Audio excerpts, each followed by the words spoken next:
Who are you talking to? Yo, chat, can you hear us? They can hear now. Yeah, they can hear now. Sorry, boys. Yo, chat, can you hear us?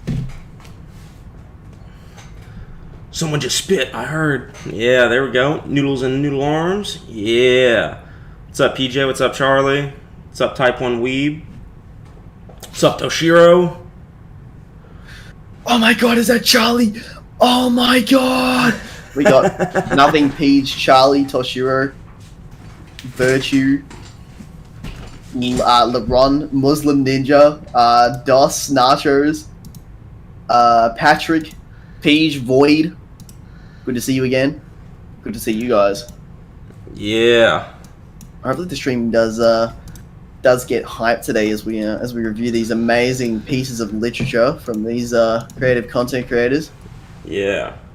How goes it, Pop Champs? Hopefully it'll be good. Hopefully these videos will be good. The greatest crossover, boys. Yeah. First time. Yeah, we've wanted to stream for a while actually, and we'll do more, especially as I start to upload more this month. And same goes with Noodles as he finally finishes the Jake Paul video. Yeah, it's almost done. It's almost done. It's only got a few minutes left to edit. Once I finish that, I'll have some other editors work on some other videos for me in the meantime, and hopefully we get this upload speed starting going. Clyde's doing it too. We both gonna begin the upload spree. We're gonna take over YouTube. Yep. About time, bro. Yeah, whatever, Nate. Yeah. Announce this? Yeah, I should announce it on my server real quick. Yeah, I've already got a I have another one. Done. Another video on the list. Let's see. That was fast as fuck, motherfucker. God damn. Yeah, you know I can blitz these people. Yeah, that actually was. That was fast as fuck. I had it pre-typed. I'm not gonna lie. This motherfucker. Get the fuck in here now. Yeah. What are you guys' thoughts on KSI elbowing his last opponent? What you think, Clyde? Well, I mean, Conor McGregor and KSI replied to my fucking thoughts on that. Yeah. So, yeah, they both actually had something to say about that. So that was pretty fucking cool. Two birds with the one stone. Yeah. It was a nice elbow. Like, it was good. But, like, there was a fight that happened right recently in the UFC, like, right before or right after that boxing bout. And it was like a headbutt connection, and the dude got rocked because of it. I think it was, like, Jared Gordon versus Bobby Green. Bobby Green headbutt Jared Gordon, like, rocked him bad, and ended up finishing Jared Gordon because of the headbutt. And that was a disqualification, but for some reason, even though it was an elbow, and that's illegal in boxing, they still counted it, which I just find weird and suspect. But, I mean, it is KSI's organization, right? Who's the promotion that does that even? It's like that weird Misfits thing. They're like, I've heard the British Boxing Commission wants to, like, step in to overlook, like, what their organization's doing, because the way that they're operating is, like, within the realm of, it's borderline illegal with some of the ways they're hosting their events, so. Yeah. Nah, Dazen's the one that Jake Paul competes for. Jordan, Clyde, you gotta make a bit about Izzy. Oh, go ahead. I already sort of,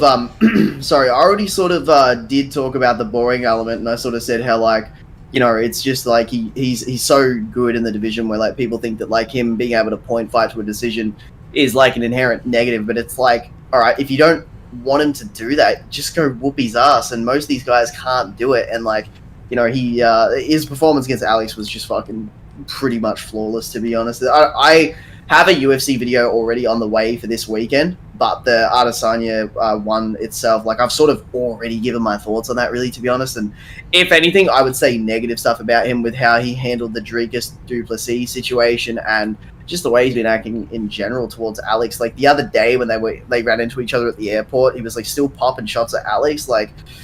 I just can't understand it, because Alex, like, socially is not a threat to him, but, like, it's like, bro, you got the knockout win, dude. Like, there's no need to be, like, a sore winner. Like, it's just cringe. Yeah. Is it the Jon Jones video? No, that's we'll see how this year goes. That could be a possibility. It's not Jon Jones. It's actually it is a negative video though. It's more so to do with Dana White. All right. How do you feel about Izzy ex-girlfriend trying to take half his money? I feel like there's more to the story than we know with that, to be honest. We're only ever going to hear one side of that story because Adesanya is popular and she isn't. Usually with the divorce stuff, it tends to be the case that, the women will get everything. So that's how things go. But with that situation, I feel like there might be more to it. Yeah. Conor acts the same way, but worse. It's a little different, man. Like Adesanya is incredibly cringe, bro. Like it's hard to explain that too because people don't see the nuance. Like if you follow the sport religiously, you start to pick up on the way he acts in interviews and the way he acts towards others. He's just so fucking cringe, man. Yeah. Like so yeah, Conor's a dickhead, but everybody knows that. Just like everybody knows that Colby Covington's a like with him it's a bit more nuanced because it's the character he's playing, but like we understand it, Yeah, it's also like these people that like Colby Covington and Conor McGregor, they have like genuine charisma. Whereas with Israel, I feel like he's just trying too hard all the time. And it comes off as corny a lot. It's just different. Like I feel like especially with Colby, like he's just playing a whole character and like making funny jokes all the time. And even though some people don't like him because of the way he talks shit, it's still getting people to watch him. People watch Izzy because he's amazing, right? I don't know if they're necessarily watching him because of his interviews, but with Colby, it's almost certainly that's a big factor. Same with Conor. Conor got so big because of the way he talks, so I think they're a lot more charismatic than Izzy is. So yeah, I mean, like I paid to go and watch Adesanya fight in my city, so like I'm about as big of a fan as you could sort of possibly be, and I've watched every single one of his fights in the UFC. One of your first UFC videos too was about Israel, so. Yeah, it was one of the first main ones. Yeah, it was good. Dana doesn't like Francis because he advocated for other fighters. Dana doesn't like a lot of people. He's a grumpy old man. What's up, Spiraling? He made arguments for both sides and watched their video. What do you guys got on Rob versus Izzy 3 if it happens? It's hard to imagine that Rob will have anything for Izzy. I mean, we've already seen it twice, and like the second fight, Rob did well and arguably won. In fact, I actually do think he probably outpointed him a little bit, but it wasn't enough for me to be mad about the decision. I just think it's like if Izzy, especially with Izzy coming off these Alex fights, you gotta think his striking's probably the best it's ever been right now. Like it's probably he's been through some hard training camps. Izzy almost had this effect, like he was fighting and winning so often the same way every time. He was kind of getting the Jon Jones effect, right? Where it's like people always said Jon Jones was just bored, right? And I kind of felt like Izzy was getting a little like that too. Not necessarily that he's bored, but maybe like he doesn't have the same motivation that he had when he was on his rise. Go ahead. It's a bit more comparable to Anderson Silva when you say like like the Damian Maia fight was just like Dana White said it was probably the worst fight he's ever seen. There's a couple of other stinkers too that he had, but it was like just because of how dominant he was. I think GSP had a similar problem too, but yeah, Jordan, you should watch my Adesanya video because like I do actually I speak about the positives about him, but then I show how like he is he's quite a cringe individual, to be fucking honest. I mean that leave you frozen like Alsa line, like there's nothing more needs to be said than that. And then I show like the way that he was trying to socially bully Whitaker, the way he's lied about his oh my god, like there was a video that the MMA guru made that I really liked where he was showing all the times that Adesanya would he would basically represent other countries instead of his own, and it was so cringe. Like he even shilled for China, and I was like, dude, this guy's as fake as they come, bro. Yeah. I wish people could see through it. They're just like, oh my god, fighter likes anime, he's the coolest guy in the world. But it's like, bro, if you watch all these interviews and really pay attention, like he's so fucking sus. He's Mr. Worldwide. He's Chinese, he's Kiwi, he's African, like well, he said something where he's like, look here, no, look closer, I'm Chinese. Yeah, it also called Driscus like a product of colonization, but I'm like, man, if you're calling yourself Chinese, like I feel like there's not really any difference there. So I know, yeah, not really a good sort of hill to die on when they're buying up that whole country and gonna fuck them over financially in the long run. That's what China's doing to Africa, so it's not really a good thing to be shilling for them. Yeah, and he also migrated to New Zealand too, so I mean it's just like I don't really know. Like the man, all Driscus was saying was that he was born and raised in Africa and he fights in Africa, and I think that's fair. Like he's the only there's another couple fighters in the UFC that fight out of Africa. I think Rosenstrike does. I'm not for sure though, but yeah.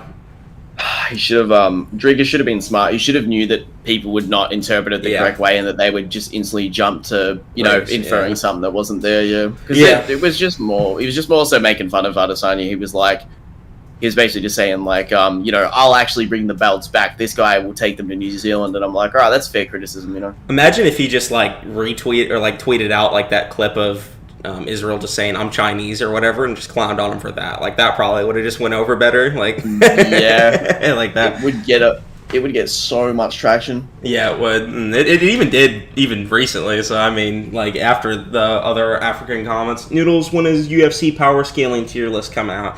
I'm not for sure when I'm going to release a UFC video yet. I'm kind of waiting for something that really catches my eye, because honestly, like the UFC fighters that are popping off right now, like it feels like a lot of our stars of this generation are kind of leaving. Like the only one that's left is Conor, right? But Conor's on a decline right now anyway. It's just I know he'll still sell well, and he'll be a good one to make a video about, especially if he loses this next fight. It might be worth talking about him. But like George Masvidal just retired. You know, there's just a bunch of people who have left that used to be really big stars. Jon Jones probably has one fight left. Yeah, Cowboy's gone. Eddie Alvarez is gone. Demetrius Johnson retired recently. Yeah, you know, DJ might be a good one to make a video on. But yeah. I don't think he got the respect that he deserved over his career, and I think people are just now coming around to him and realizing like what they had, but they didn't. It was one of those things in the moment you didn't really care, but later on you reflect back on him, and I think there would be enough people who'd be interested in that and maybe make a video on that. But yeah, I'm just waiting for a really good topic that really catches my eye. Like right now I'm thinking more of the boxing lane. Like I want to do some like YouTuber boxing's popping off, so that's just something I want to cover. I'll probably do a KSI versus Jake Paul video at some point. I'm pretty sure I'm not gonna say that. Noodles, what do you think of Kai Kara France versus Amir Abazi? Do you think it was a robbery? Yeah, it was a robbery. Like you have to give the fourth and the fifth to Kai, and the third definitely went to Amir, but you just have to give one of the first two rounds to Kai. And I honestly, like, when I watched it, and I rewatched it today, I think Kai won the first and second. Like, they were close, and, like, the first was especially close because Amir, like, held him against the cage for a little bit and got some punches off and stuff like that. But, like, he almost outlanded him every round of the fight, and he also landed the bigger shots. There was a couple good overhands Amir landed and stuff, but definite robbery in my opinion. You literally only have to give him round 1 or 2. But they were all competitive, but yeah, judging is so stupid. Need 5 judges, not 3. Honestly, bro, I don't know if that would even make it better. I think they just need better judges, just to vet their judges better, because a lot of these judges are just some randoms they pulled from like boxing commissions and stuff. It's like especially like the people like Sal D'Amato and stuff. I don't know, man. I just don't think UFC judging. Go ahead. What's crazy is these guys have been coaching the UFC now for over half a decade, and they still fuck things up, man. So it's they can't even use the excuse of like, oh, they were previously boxing judges. Like, stiff shit, man. Like, they've spent so much time watching the UFC, they should know what they're fucking looking at now. Like, it doesn't take an expert to know who's won a damn fight, you know what I mean? Like, yeah, it's I feel like there's some fights where the decisions are so bad. Like, you could sit your grandmother in front of the TV and be like, all right, who do you think's winning? And she could probably tell you just based on the damage being shown. Like, and even still, it's like, why are these professional judges that, you know, all they do is like on that one specific weekend they will judge the UFC and they still fuck things up? Yeah. There was that, I think it was in Texas, they brought that one like random ref and made him a judge. Like, it was like, he was a ref, he wasn't even a judge, but he judged a whole like pay-per-view event in Texas or something. And I was like, what's happening? Like, I don't know. The UFC just does not do good with its judging. Boxing doesn't either. I don't know if there's really any good judges in combat sports right now, so they just need to revamp the whole system.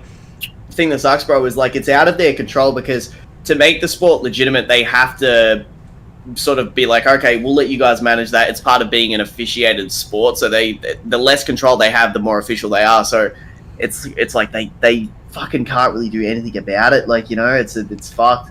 Yeah, it sucks, but it is what it is. The commissions just run everything, and the commissions are all old boxing commissions. Clyde, who do you think is going to win, Jake or JJ?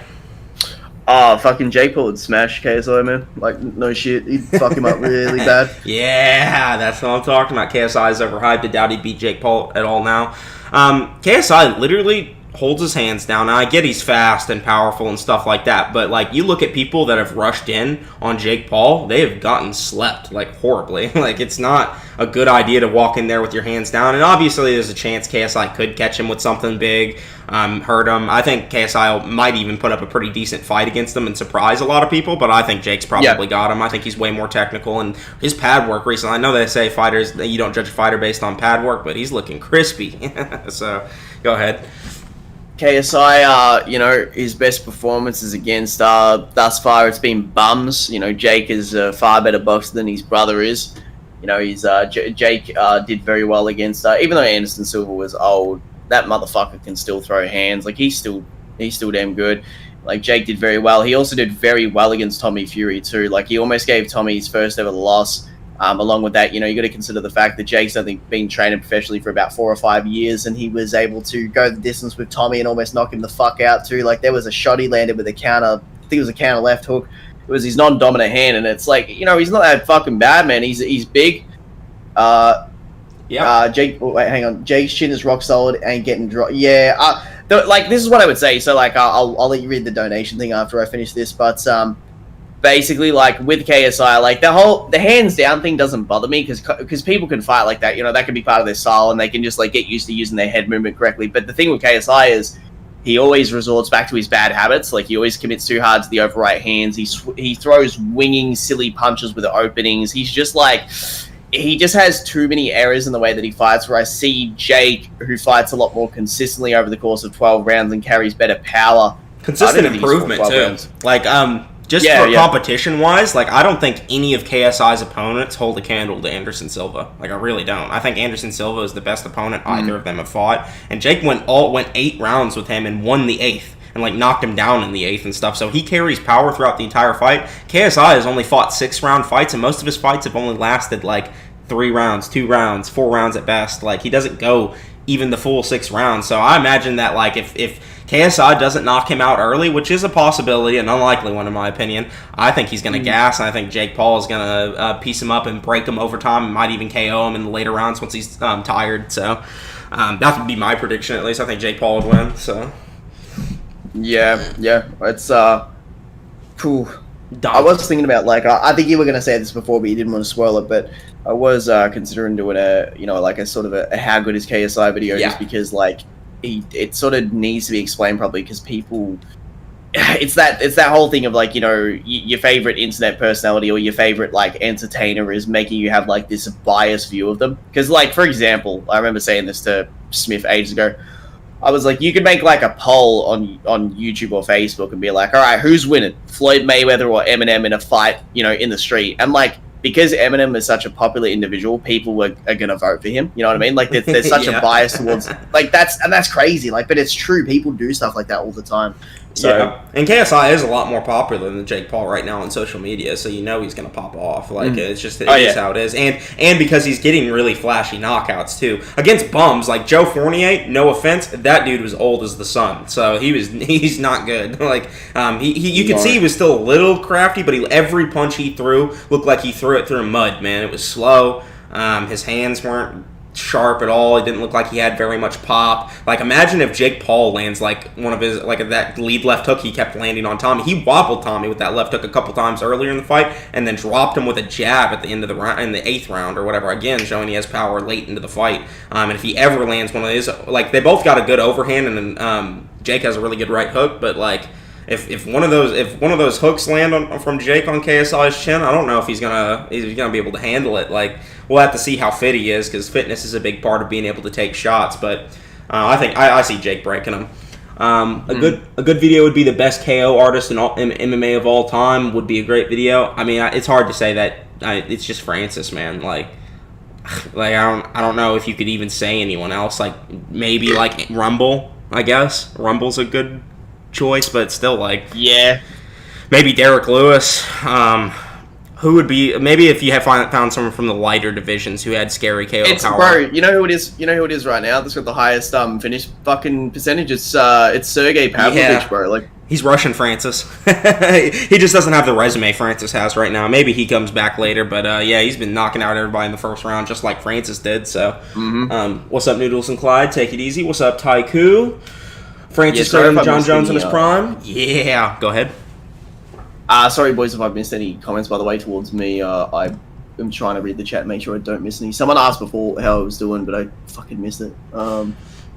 Appreciate the $2 from you, Saber. Dante, Devil May Cry victims. Probably. Dante's really hacked. He's also like Universal or Multiversal or something like that. I can't really remember, but I don't know anything about Devil May Cry.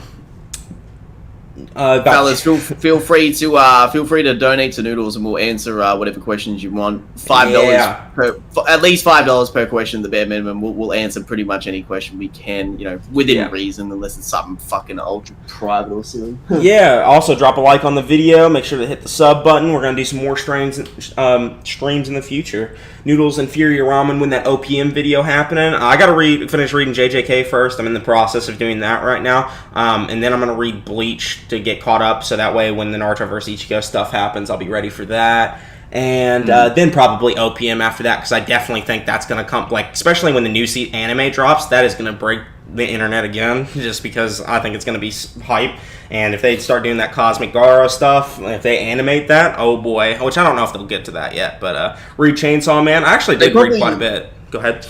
They probably will. Like, from what I understand, it might be Mappa that's animating it, but they're also, at the moment, I think they're. I don't know if this is public or not, but they've got plans for Chainsaw Man, which is going to surprise people.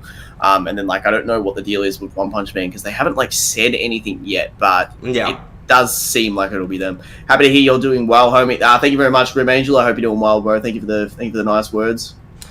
I just watched season 1 of Chainsaw Man. Good. Yeah, it is. It's. Hang on, wait. Did I read that right? Yeah, Chainsaw Man. Yeah, good shit. Yeah, it is. Is this Yamamoto from Bleach? Yeah, it is. We'll get onto that later. We're just gonna answer your guys' like comments and stuff for a bit. Hey, Masvidal versus Ukure. Good one. Honestly, don't think anyone beats prime light heavyweight Jon Jones. His IQ and wrestling is toxic to a frustrating degree. Yeah, I mean, I don't think anyone at light heavyweight would take him. The only person I think that literally could give Jon Jones any competition is maybe like a prime Stipe and a prime Francis. Like, that's it, though. And even Stipe, I think he would beat Stipe. I think the only one that gives him any trouble is Francis. What's up? What about heavyweight DC? Honestly, I mean, DC gave him 2 really good fights. Like, you could tell even he was honestly winning the second fight until he got caught with the head kick. I still think Jon Jones would probably win just through sheer fight IQ and just being able to put up a good game plan and outdog DC, because DC's a beast, and I think he does have a chance at winning. Like, I'd probably give him like a 20% chance, but I'd still heavily lean Jon Jones just because we saw how the last 2 fights went, so. I'm so glad that DC did not lose his eye in that last Stipe fight. You know how like he had that crazy fucking eye injury, bro? Oh, that was horrible. And you couldn't really complain that much about it either, just because he had also like gouged. He made Stipe get eye surgery. Yeah. Like just from his eye, folks. But yeah, Khabib versus Jones, same weight and similar height. Who wins? So weird. But. It's kind of hard to compare that just because lighter weight fighters tend to just be faster and have a lot more. I don't know. They're both the most dominating fighters that have ever fought in the UFC. Like the thing with Khabib is people were arguing like what rounds he lost, right? And he only lost like a couple of them. Like early in his career, like he had a tight fight with Gleason Tebow and stuff. But like later on, like he really didn't drop rounds even. So I don't know. I think Jon Jones, like if their weight was equalized, I think Jon Jones would win because he's got. So in terms of like freestyle, straight up wrestling, he's a better wrestler than Khabib is. The only thing he's not better at is probably I'd probably say his submission game, and then like the whole like the actual grappling part, I'd say leans to Khabib, but. Jones is a better striker. He throws better kicks. He's much more, he has much more dexterity in his ability to like throw weird shit too, like sort of Tony Ferguson does. The strength of Jones too, man. Like it'd be hard like I know Khabib is strong, but Jones is like notorious that when everyone encounters him, they're like he's way stronger than he looks. So and like. Even the submission ability, we saw him get out of some crazy shit like that Vitor Belfort armbar. It's like Jon Jones to me, like. The thing which is really like special about him is that he makes people like DC, who is a Olympic level wrestler, look like shit. Like this dude is just like his fight IQ when it comes to every part of his game is just good. Like when he actually like really wants to win, he is just such an animal, bro. So I think I would lean towards it. You know, stats that equalize. Funny to actually talk about that as an MMA fight, but I'd probably lean to Jon Jones, to be fucking honest. His striking's way better than Khabib's too. So you just got to consider that. Like if Khabib can't take him down, he's gonna get pieced up. So the way that Jones strikes too is very it's very all over the place too, so it'd be very like unpredictable. He's not a linear striker. He throws weird shit all the time. Yeah, he's also really nasty in the clinch. Like if he gets a hold of the back of your neck, man, you're catching elbows, you're catching knees, sharp, tight uppercuts. He's just nasty. So it's like I just feel like Jones is the more versatile fighter. But it's still weird because obviously I don't really know how their wrestling would go. But yeah, if takedown defense is there for Jones, I think he probably wins. You've convinced me. What do you guys think of potential Volkanovski versus Conor fight? I feel that's one thing to factor in because people, you know, like Volkanovski is looking to be like Australia's George St. Pierre, bro. Like he's just that fucking good. Yeah. And like I have so much respect for him with how well he did against Islam. In fact, I think he beat Islam when I watched it live. He is hittable, however, and if this is like 145 hypothetical, like Conor with his fast in and out movement and stuff, and he's keep kicking the fuck out of Volk to keep him at a distance, and he can stuff the takedowns, like I do feel like he's very hittable, like Volkanovski is, and if he does continuously get hit by the left hand, it's going to be a big problem. But you know, I could always see Volkanovski winning a decision against Conor too. You know, 'cause he's just that damn good. If you remember that third Max fight, he kept landing this combination where he would blitz in, throw a leg kick, or he would blitz in and he would fake his right hand, and then he would come up over the top with the left and like crack Max. And he did that repeatedly, and that's the same exact shot that Conor knocked Aldo out with. Like Aldo came in, faked the right hand, threw the left, and then just got clipped with that straight left. So I think people are sleeping on Conor in that matchup. I think the biggest issue right now is Conor is just really he doesn't look as good as he used to. Like I know he still looks fine. Like he did well against the Dustin in those fights. But I don't know. It's just hard for me to imagine that Volk right now in the peak of his prime basically is going to lose to Conor, especially with the wrestling threat. I think Conor in his prime definitely could resist the wrestling because, I mean, he did stuff Khabib. So it's like, you know, if he can stuff Khabib, he can stuff Volkanovski. And I think even now it's a good fight. In the documentary, the Netflix one, he actually did have a foot injury when he fought Khabib. Like, it wasn't a lie, like when he said my foot was a balloon. Like it was pretty bad, and that definitely affected his ability to you know, plant his feet spread apart and then defend takedown. So like he went into a fight against a wrestler that like his whole, you know, Conor's whole thing in that fight is he needs stability on his feet to position himself, and like that just did not help at all whatsoever. It really sucks. We sort of got robbed of like the best versions of themselves on that night at the same time, and he himself was also not in the best headspace, you know. Yeah. But I was thinking in my head then too, a good fight that would be cool to watch is Volk versus Dustin. I'd love to see that. Yeah, Volk versus Dustin would be amazing. Honestly, I'd favor Dustin in the matchup though. But with Conor, just one more thing on that. I do think Volk's cardio is probably better than Conor's, just because even in the 5th round against Islam, he was still like raining shit down on him till the bell. Like I know Conor doesn't have a bad gas tank, because even though people think he does, he really doesn't. I think Volk still puts a much better pace on people than most. So that's where the benefit for Conor would be, that if he kicks to the body with T kicks and lands damage, he would it'd slow him down, so he wouldn't be as eager to, because you know, like when people talk about gas tanks, and like they'll see in that video that, you know, you helped script with me, is that you know, gas tanks in fights are usually dictated by the fighter that is dominating the pace of the fight.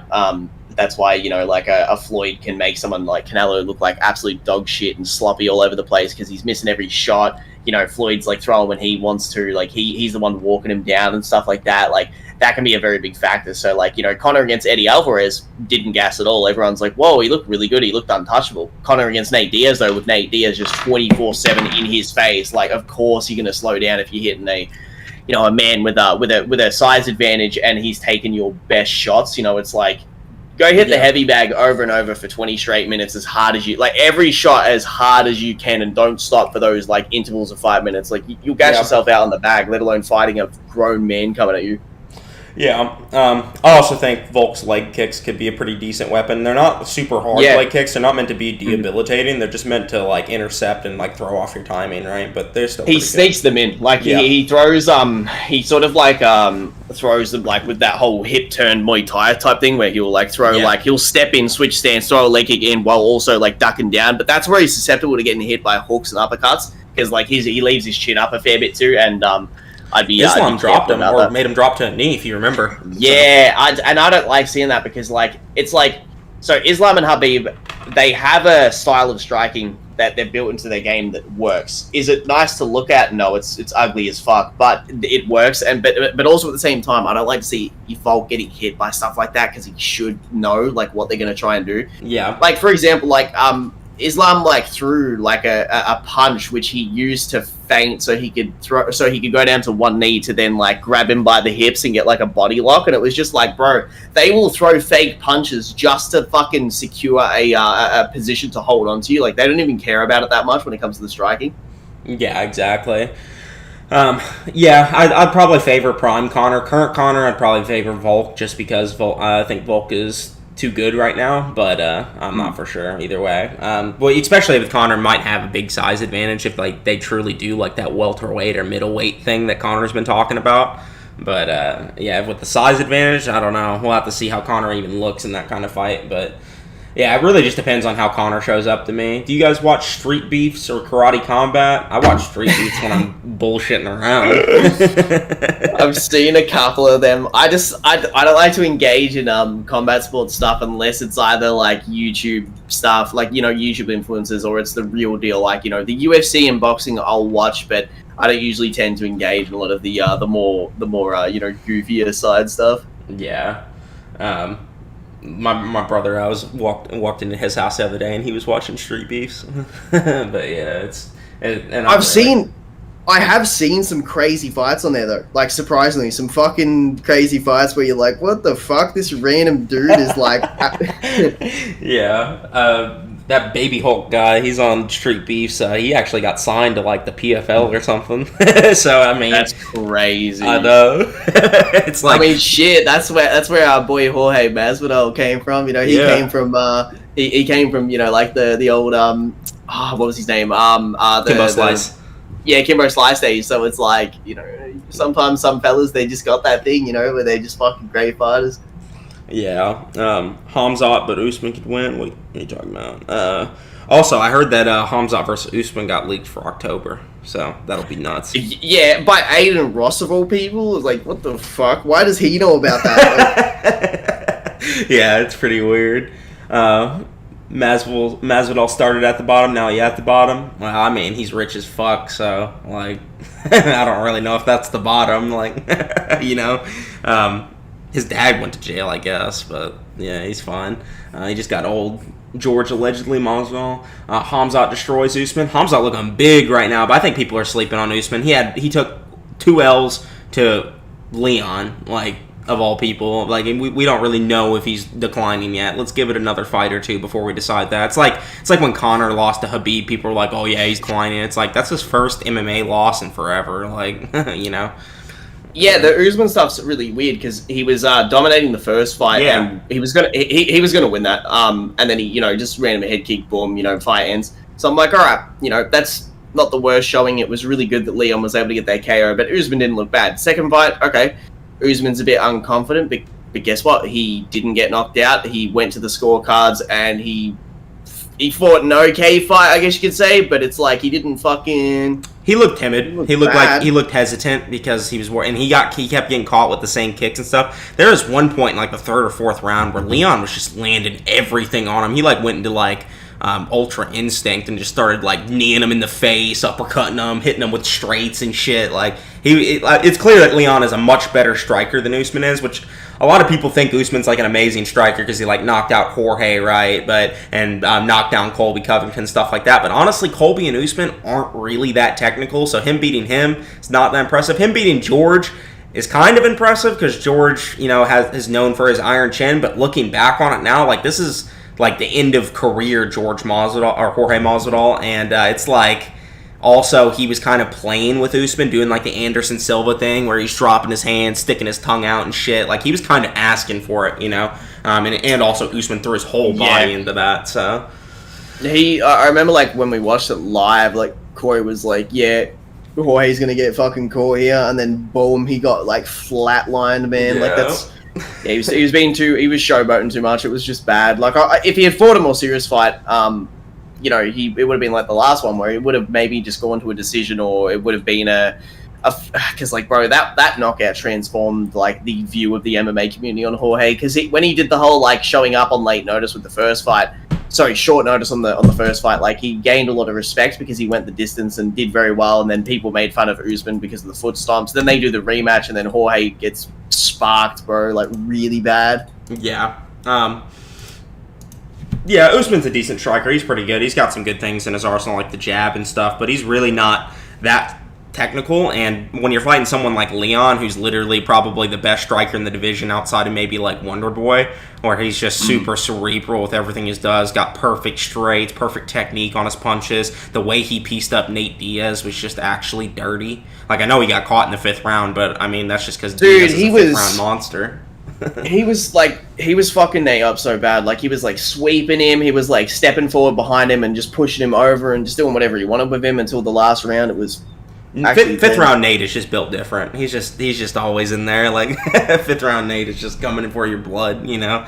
And he caught him with a beautiful 1-2, which is his best shot. So, but yeah, like, Leon's an amazing striker. So Usman getting outstruck by Leon is not that much of an anti-feat in my opinion. Like, it's literally probably the better thing that, or like one of the best strikers in the division, if not the best. And also, he's a really good grappler. And Usman only shot like 5 takedowns. He only shot like 5. It's like, you got to shoot more than that if you want to get in on Leon. You got to time it better, because he was shooting from like a mile away, because he was literally just standing in kicking distance the whole time. I'm like, you can't do that against Leon. You got to pressure him back and smother him. You got to bully him like he did in the first fight, and he just didn't do that. So I think Leon was super confident after knocking him out too, and him being in the UK probably gave him that mental amp he needed.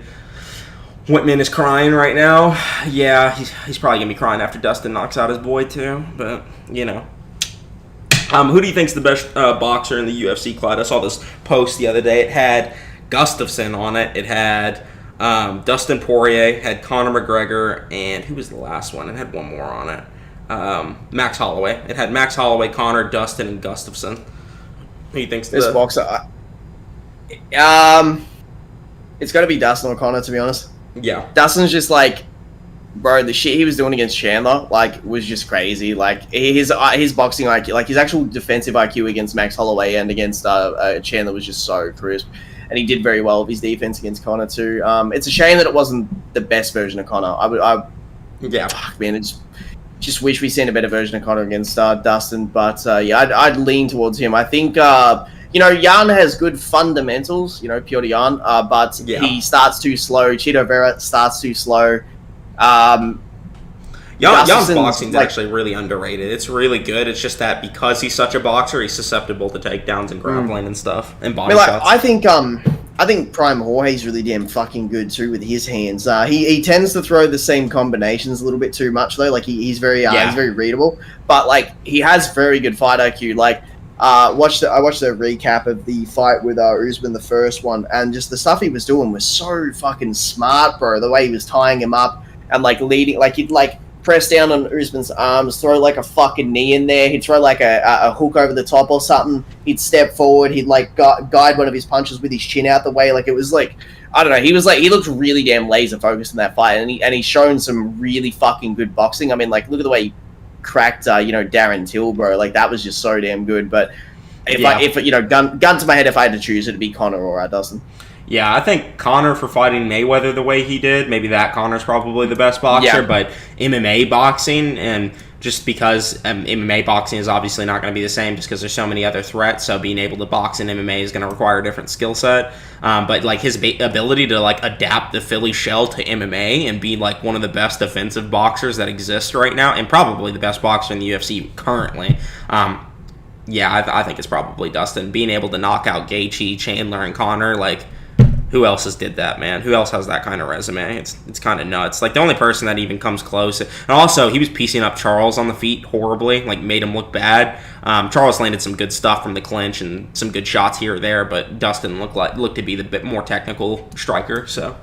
Yeah, the thing to always keep in mind too is that it's hard to judge their boxing in a vacuum in a UFC fight because, you know, the reason Charles can fight back on the feet against Dustin is because of the threat of him getting wrapped up. You know, like if Charles is willing to like jump on you and like backpack you midway in midair, or he'll like get into a Muay Thai stance and throw like a knee and then into an elbow and do weird stuff. So, you know, Dustin can't throw like he normally would against, say, like, you know, Justin or against Max Holloway or even against Conor. We're not going to see that. So that's why fighters like Oliveira can look really good with his hands. He's got a really good like 1-2 and hook and stuff. But like in terms of just like if you put them in a boxing ring, like Dustin just pieces him up. So yeah, Charles is really crispy and precise with the way he throws his shots, but he leaves his chin in the air way too much.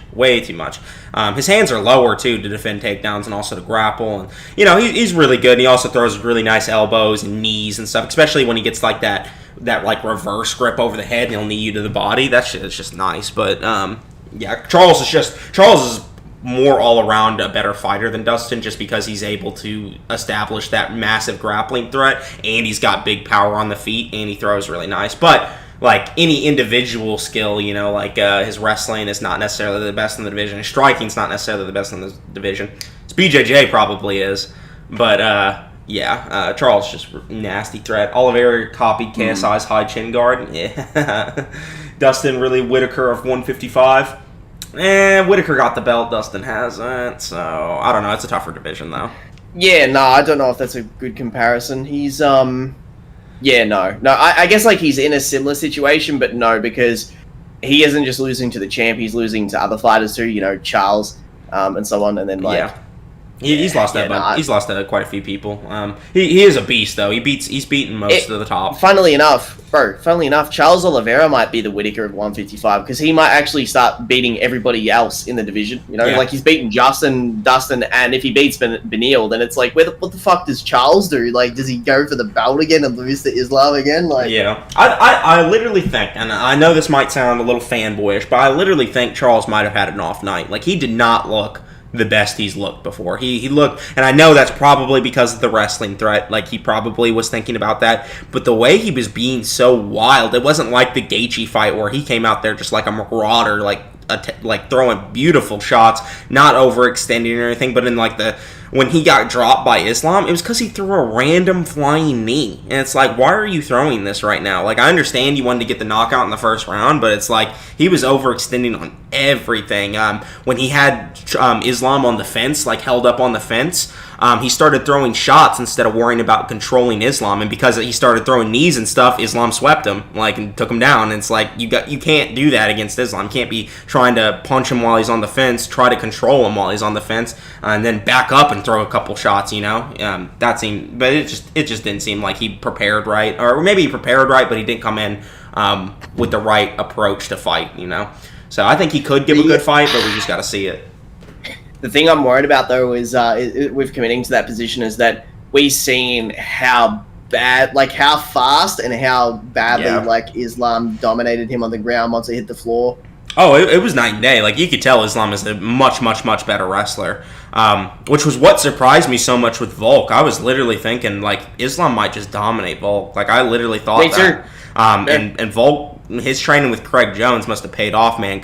And also, he's right when he said, like, he's fought at welterweight and middleweight. He used to play rugby against big boys because he's strong, man. He's short and stocky, and he's just strong as hell. He's smart. One of them, bro. He's one of them fellas where, like, he spent a lot of time being a fat-ass motherfucker, and then he lost the weight and he kept some of that, like, lower half strength, because his lower half is so powerful, and he's got, like, that spring ability to bounce up. Like, he said he would do it, too. He said it multiple times. He's like, you're going to be surprised when, he's like, you guys are going to be surprised when I get up. And I keep getting up, you know. Islam, he might be able to hold me down, but I'm gonna get up, and it's gonna be annoying for him. He's like, he was saying that all the way through the lead up, and he did. He just kept getting up. Like it was like Islam was having so much trouble keeping him down. Yeah, I think Volk wins the rematch too. I really do. I bet I on thought he Volk won the rest. first fight, bro. Yeah, Like I actually thought. Yeah. Yeah, I think Volk could win the rematch. That's why they need to run the rematch. But you already know Ali is going to duck that. He's not going to want none of that smoke for a while.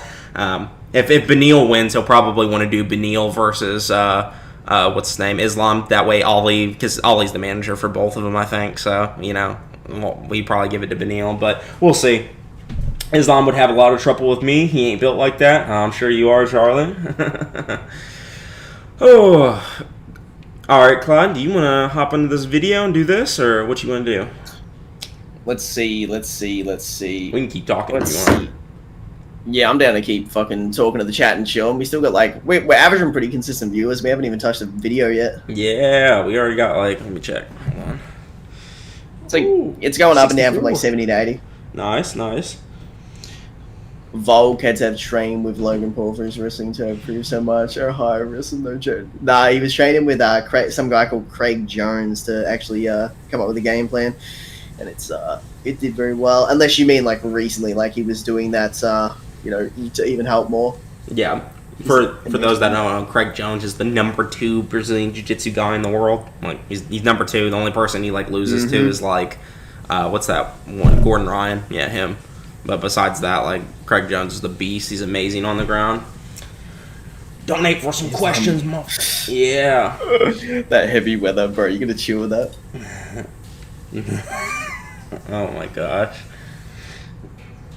Yeah, boys. Like we said, boys. Any question you want to ask, go ahead. $5 super chat. That's just the bare minimum. We'll answer pretty much any question you got. So go ahead. It also assists Noodles with making content. It's been more than 30 minutes and they still haven't touched the video. Yeah, bro, we got plenty of time. We're not going to go anywhere anytime soon, are we? Nate with the... Oh, my God. Get out. You have that $1 back, Nate. Get out of here. I'm refunding that immediately. I don't want that. I'm just playing. No, thank you for the $1, I guess. How'd you even donate? Frosty, bro. Judo, Gene LaBelle. What was it? Judo catch wrestling? I don't care about this. Take the dono. How we feel about Sterling versus O'Malley?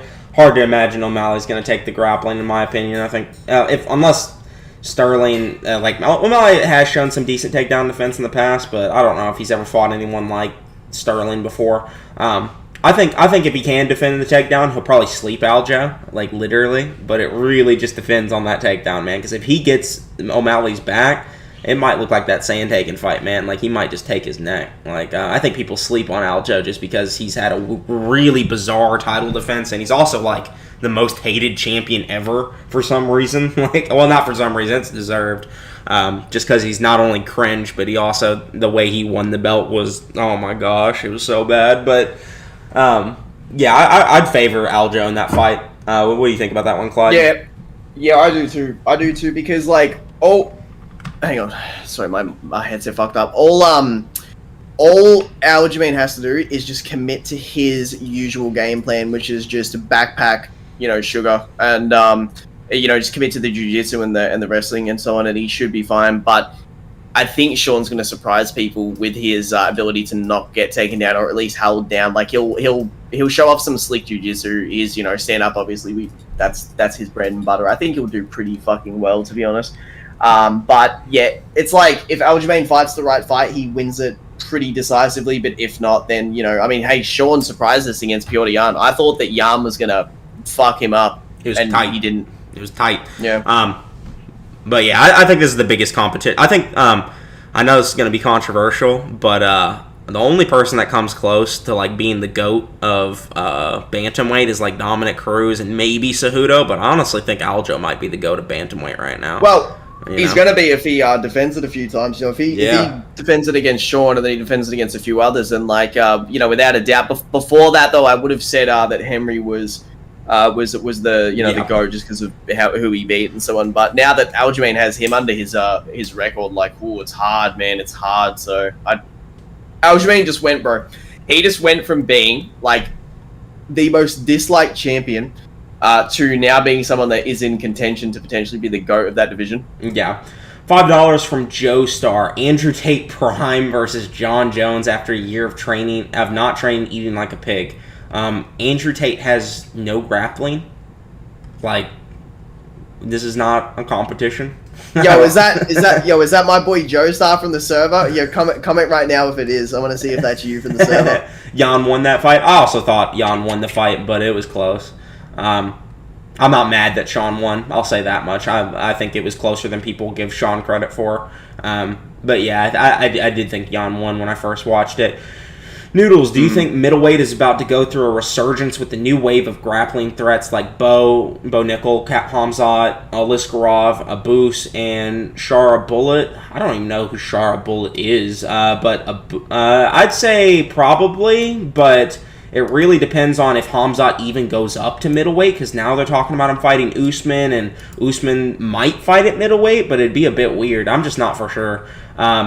I think Bo Nickel is definitely going to dominate a lot of the strikers, though. But with Whitaker in the mix and Izzy in the mix, like, it's hard to imagine those guys are going to lose to just wrestlers, man. Like, they're literally the best anti-wrestlers in, like, the UFC right now. I think Whitaker more so than Izzy. I think Izzy is able to be taken down by some wrestlers, like especially like a Hamzat or a Liskarov type threat. We'll really have to see how.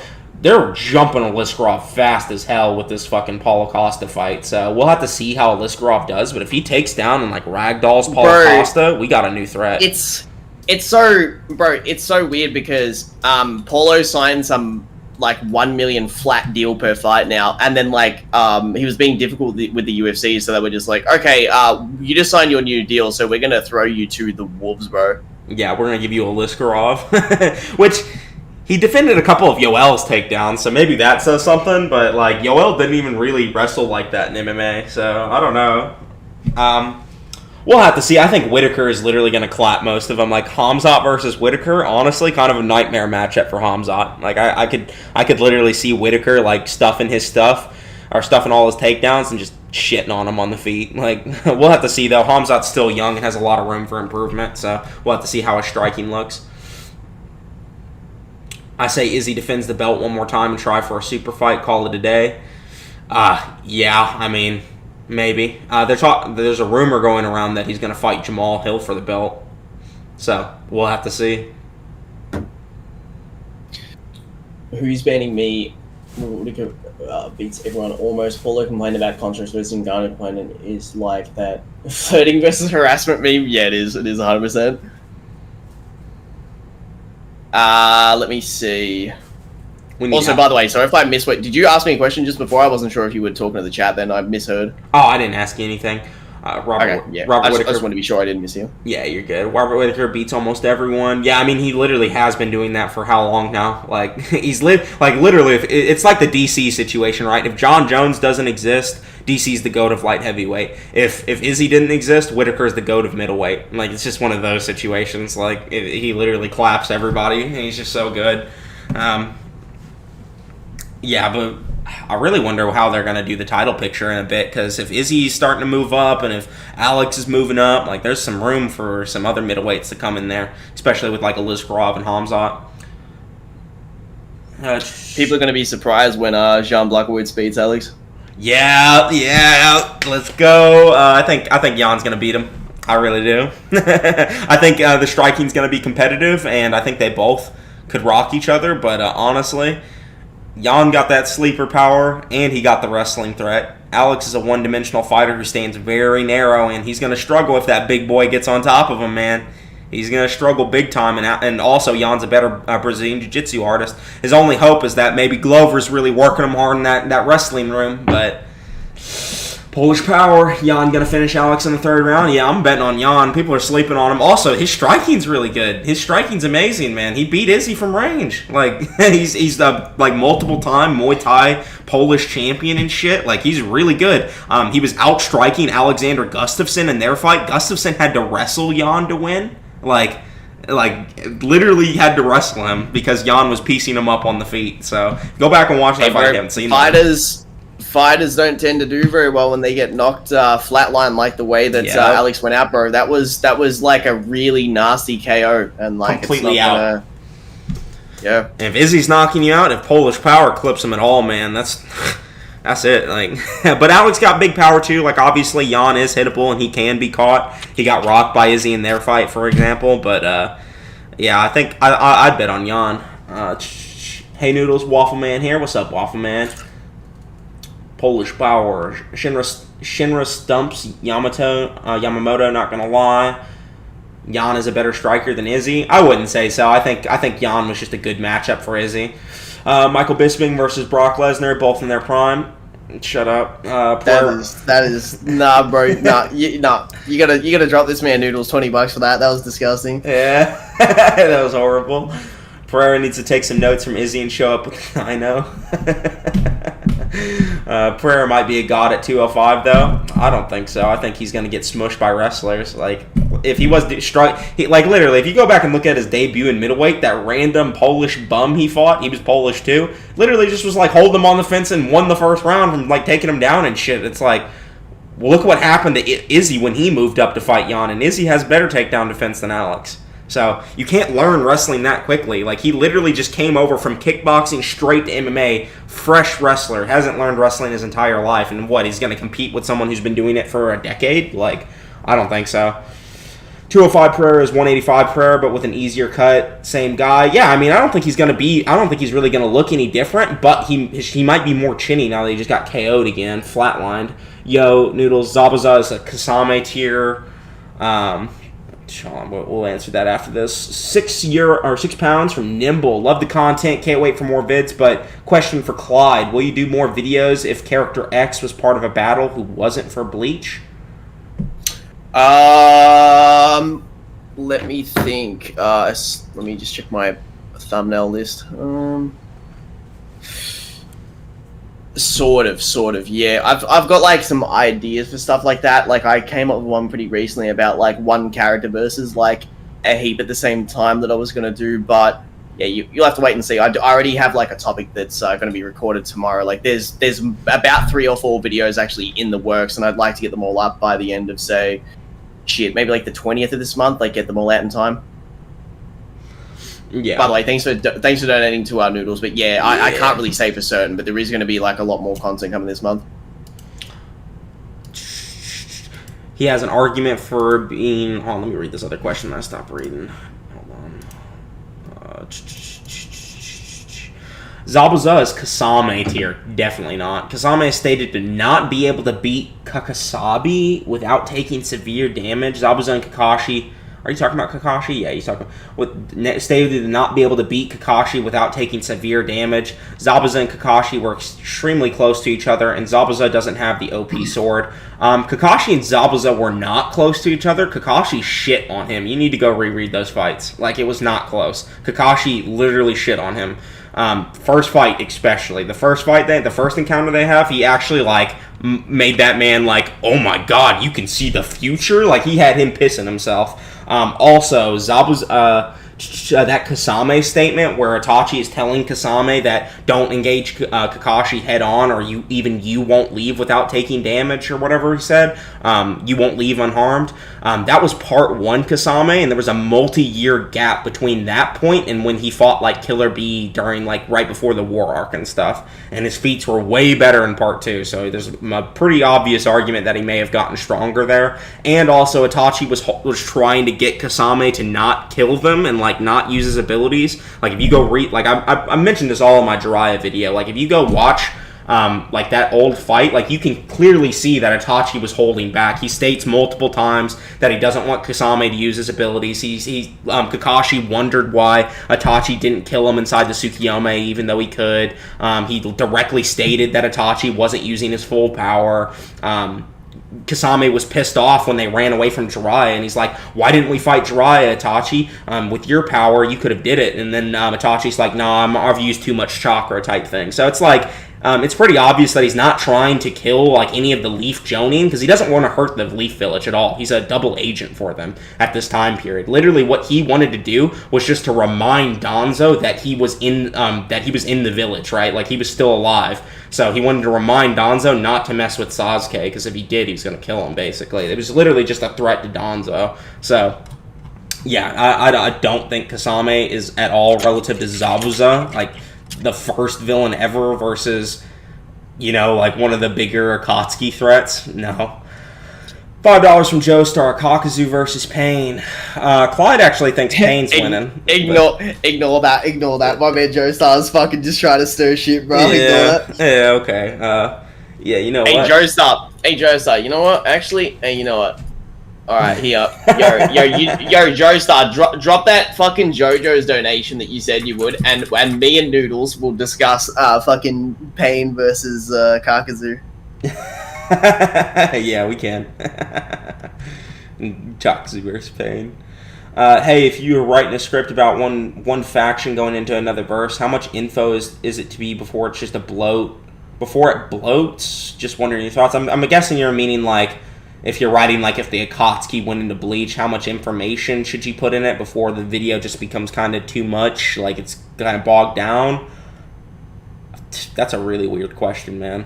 I mean, you kind of got to play scripts by ear. Like you got, like, I'll write a full script and I'll go through afterwards and take out all the bits that aren't that important. So like I'll have a bunch of people read my scripts. I'll read my script and I'll cross-reference, make sure everything I'm saying is like pertaining to the topic. And honestly, I'm pretty good at it now. I don't even have to take out a lot because I know what's relevant. So yeah, I mean, it really just depends. Like I wouldn't do like a whole Akatsuki versus Espada and talk about every single potential matchup, obviously, but I would talk about the main ones. I'd talk about like the important people like Payne versus Ukiura or something, like. Watching that as a fight would be fucking pretty crazy. Yeah, it would be. like if it was like animated by the studio correctly, just like god damn, bro. Yeah, it would be cool. Conor with one arm versus Khabib with 80% blindness. What's wrong with you? Will you guys be doing Naruto versus Ichigo? Laugh my eyes off, JoJo. You don't know his cooking, Boston. What's up, bud? Oh, I'm just gonna say, yeah, I was reading his comment and I was like, yeah, that's why I thought Joe Star, Yeah. Special treatment. This is wild. Hey, Jordan, I'll tell you what, you drop 5 for Noodles, you support the boy Noodles, and I'll answer all your questions. Lily Barrow versus Gerard. Listen, I don't know who the fuck Gerard is. That's a cringe question, bro. Like in an annoying way, because like the way they match up with one another is fucked, bro.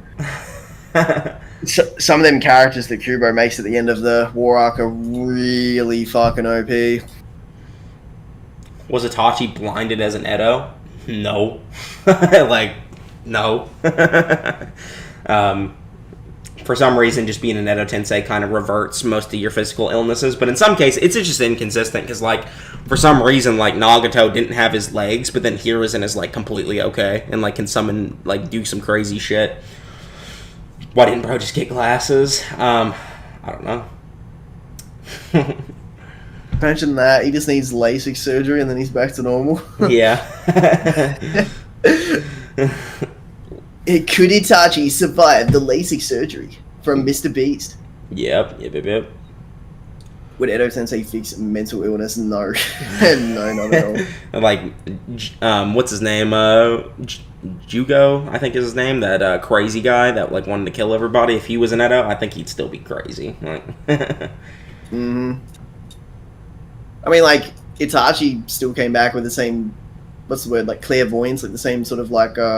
He still had the same mindset and everything with the situation. He was, he didn't. None of the characters really changed. If anything, they all were just like, wait, I was dead like a second ago. What the fuck? Like, yeah.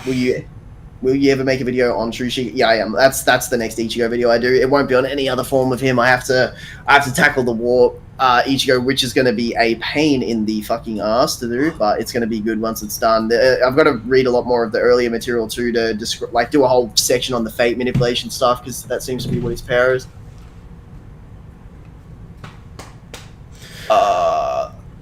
Literally work for the guy. I'm different. That's fair, but this is for me, bro. So if you want that question answered, yeah, you ain't asking me shit, buddy. You asking Clyde. I ain't knowledgeable on basketball. That's the one sport I actually just don't give a fuck about. Not to say it's bad or anything. It's just not for me. I don't find it entertaining, and I also didn't enjoy playing it too. So, just one of them things.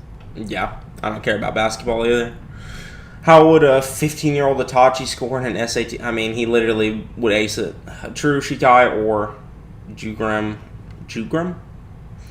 I mean, if Harshwolf uses the Almighty, Ichigo can't win. So I'd just say Ichigo would blitz and cut his head off normally. But if he has the Almighty, I mean, it's kind of self-explanatory, really, isn't it? Basketball supremacy? No. Watch rugby. I watched a bit of rugby union when I was younger. AFL's the sport that I follow, though. It's funny because in Australia, the way it works is so. The state that I'm in, which is at the bottom right of the country, is one of the most populated states in the country. We follow mostly AFL, that like special sport that only Australians play, and so does the Western state, the South state, and Tasmania. But the two right states, Queensland and New South Wales, they're rugby-only states. So like, there's a massive rivalry in the country about that.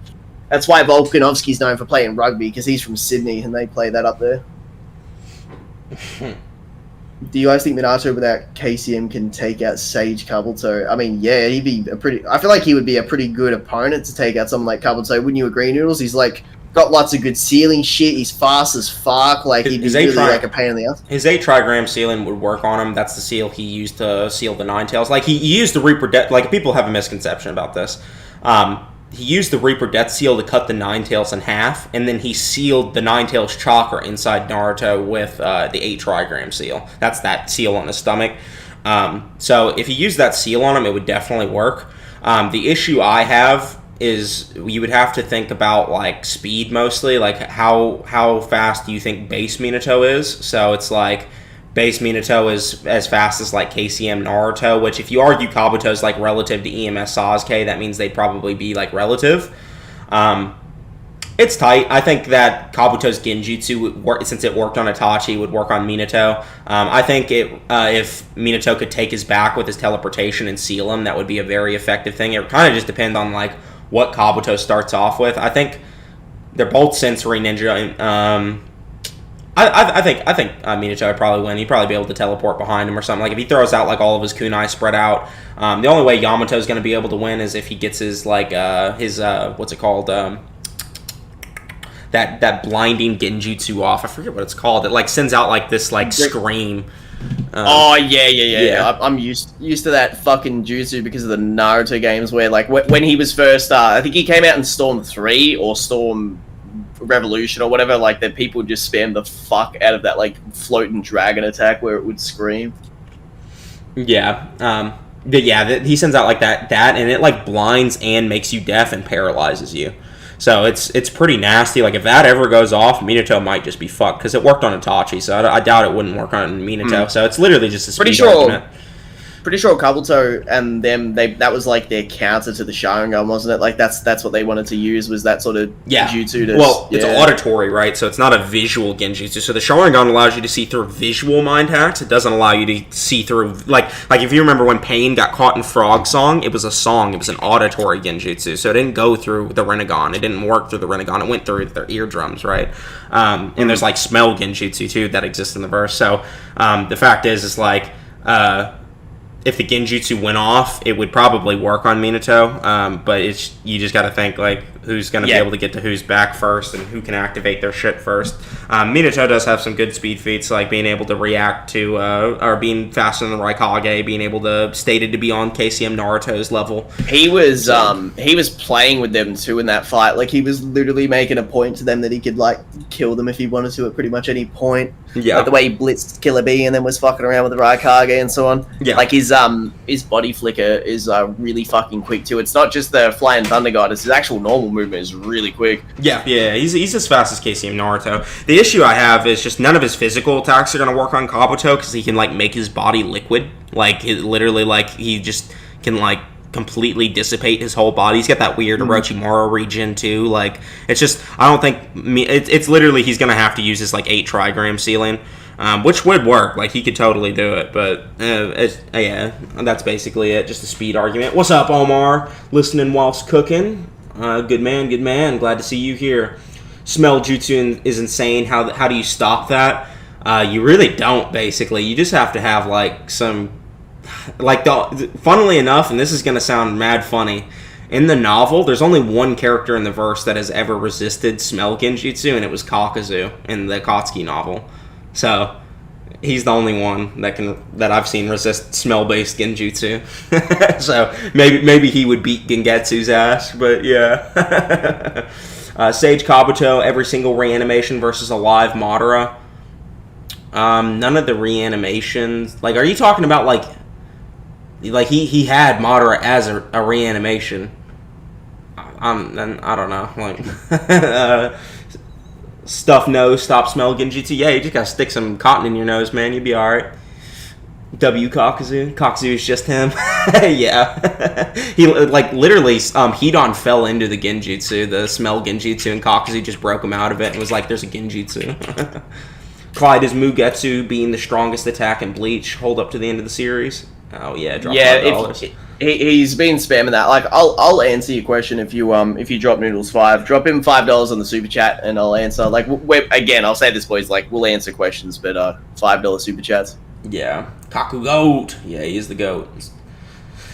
You should have a donation goal thing on your screen, by the way. Like one of the ones that's built into Streamlabs, because like those do encourage people to to sort of like contribute. Yeah, I'll do that for next stream. So it's official now. Are you back? I don't know if you talked to me or Clyde, but I think we both back. So hang on, what was that? Yeah, where's that message? Let's scroll up a little bit. It's Jordan said that. I'm convinced you defend Kakuzu versus White Mask Obito at this point. You're wrong. White Mask Obito would slam.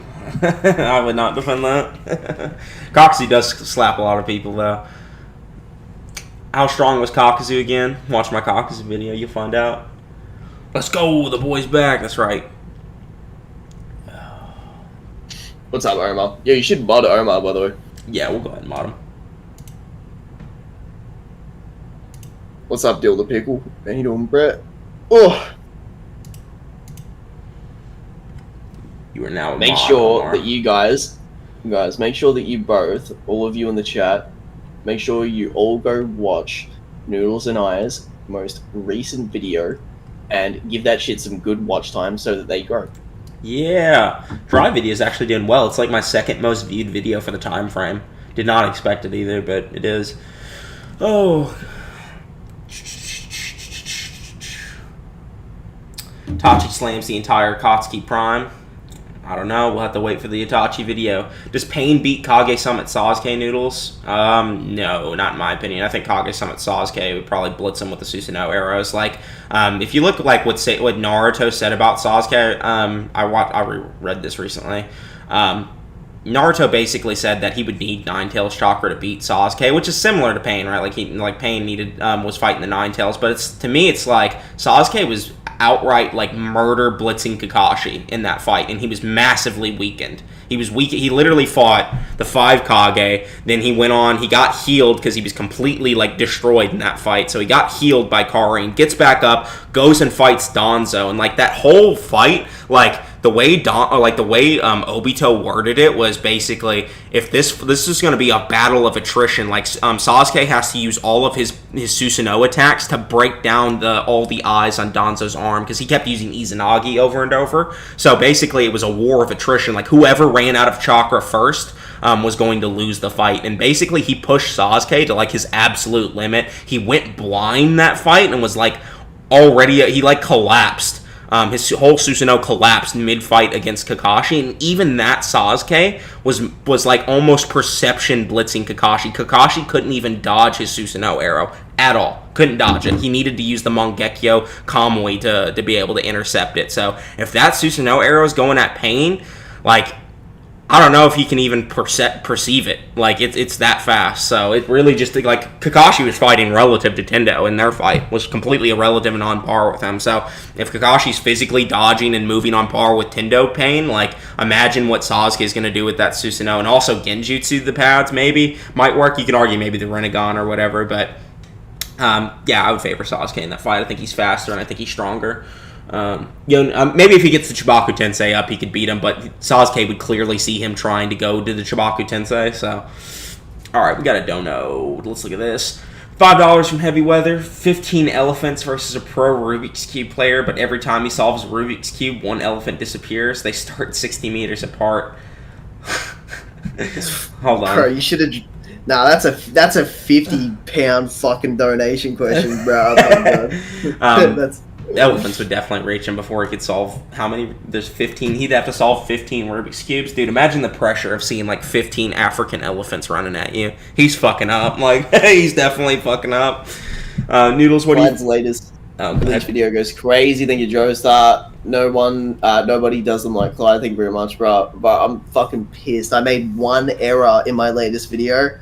I like misquoted one of the Sero fucking things. I said that Grimjia's Sero went off and it injured himself, but technically it was like he tried to tank Ukiura's Sero with his hand, and then like his arm almost got blown off, and then Ichigo's like, "Bro, what the fuck? Like, you trying to hide your arm being like ruined?" But that was the only thing. The only thing I fucked up in the video was just that one fucking thing. But like, God, that pisses me off, bro. Like when it's like you'll like go through a video like literally 50 million times to make sure it's perfect, and there would just be one fucking error in it, and that's what it was.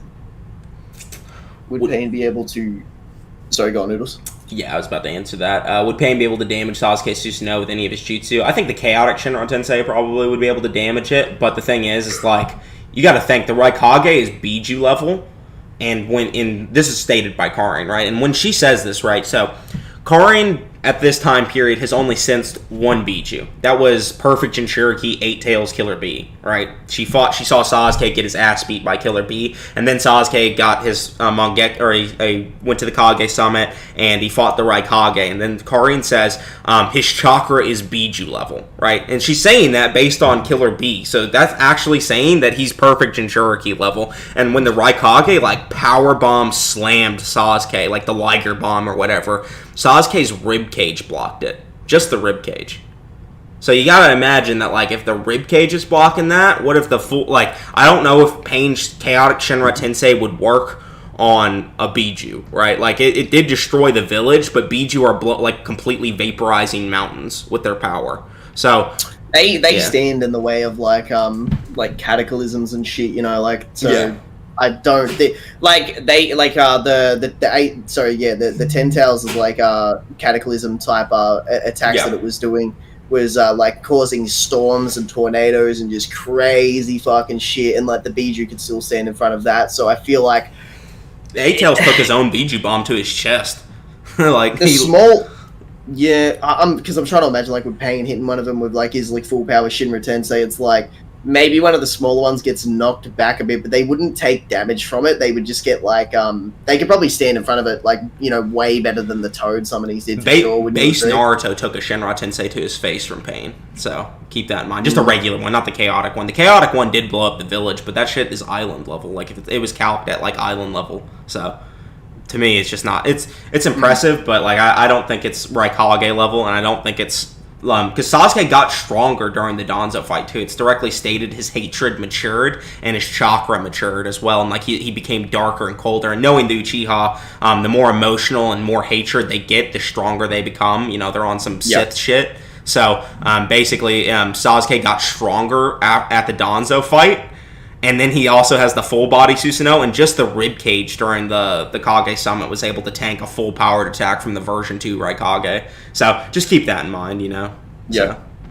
Also, it would have been go ahead. It would help out Pain's arguments a lot more if he just if there was never any statements where they say that like, oh no, don't blow up the village, you know, you're gonna run out of chakra. Like, if that was just never a thing, like he would actually be like so much more impressive. Like, I'm pro Pain, pro Pain, yeah. I'm like on Pain's side. Okay, Hank Hill.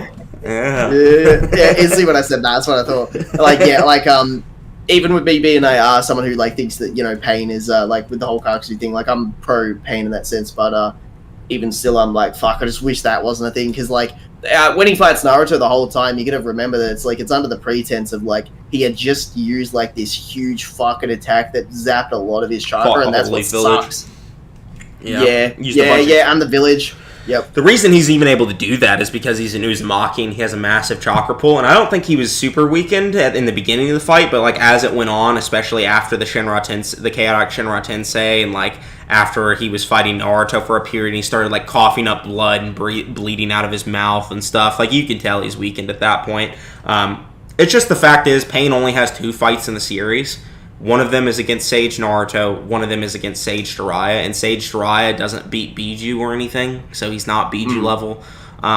Pain probably is Biju level with his Shibaku Tensei, but like I said before, Sasuke was like perception blitzing Kakashi. Like, he literally couldn't even move out of the way of the Susanoo arrow. He had to like Kamui it at last second. So it's like, and it's kind of hard for me to imagine that he would be able to dodge that. Also, Amaterasu would definitely vaporize most of the paths of pain. The only one it wouldn't work on is Tendo and the absorption path, because the absorption path could absorb it and Tendo could just blow it off of him. But yeah, I think the arrows probably would like actually blitz and one-shot most of them, just because of how fast Sasuke is at that point in the series. Blitz Datara too, like he's just got a bunch of really good speed feats.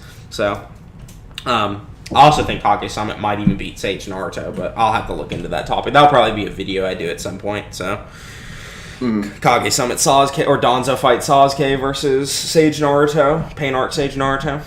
Yo, Noodles. Once I do my read-through of Naruto from chapter 1 all the way to refresh my brain, I want to make a Madara power scale the same way that I do with my Bleach, like, 50-minute videos. Like, just, like, thoroughly explain, like, just how OP he is. Yeah. I have a serious argument for Pain versus Kakuzu. Zetsu, who knows every single Akatsuki member, finds it inconceivable that Pain would lose a fight. That includes Kakuzu.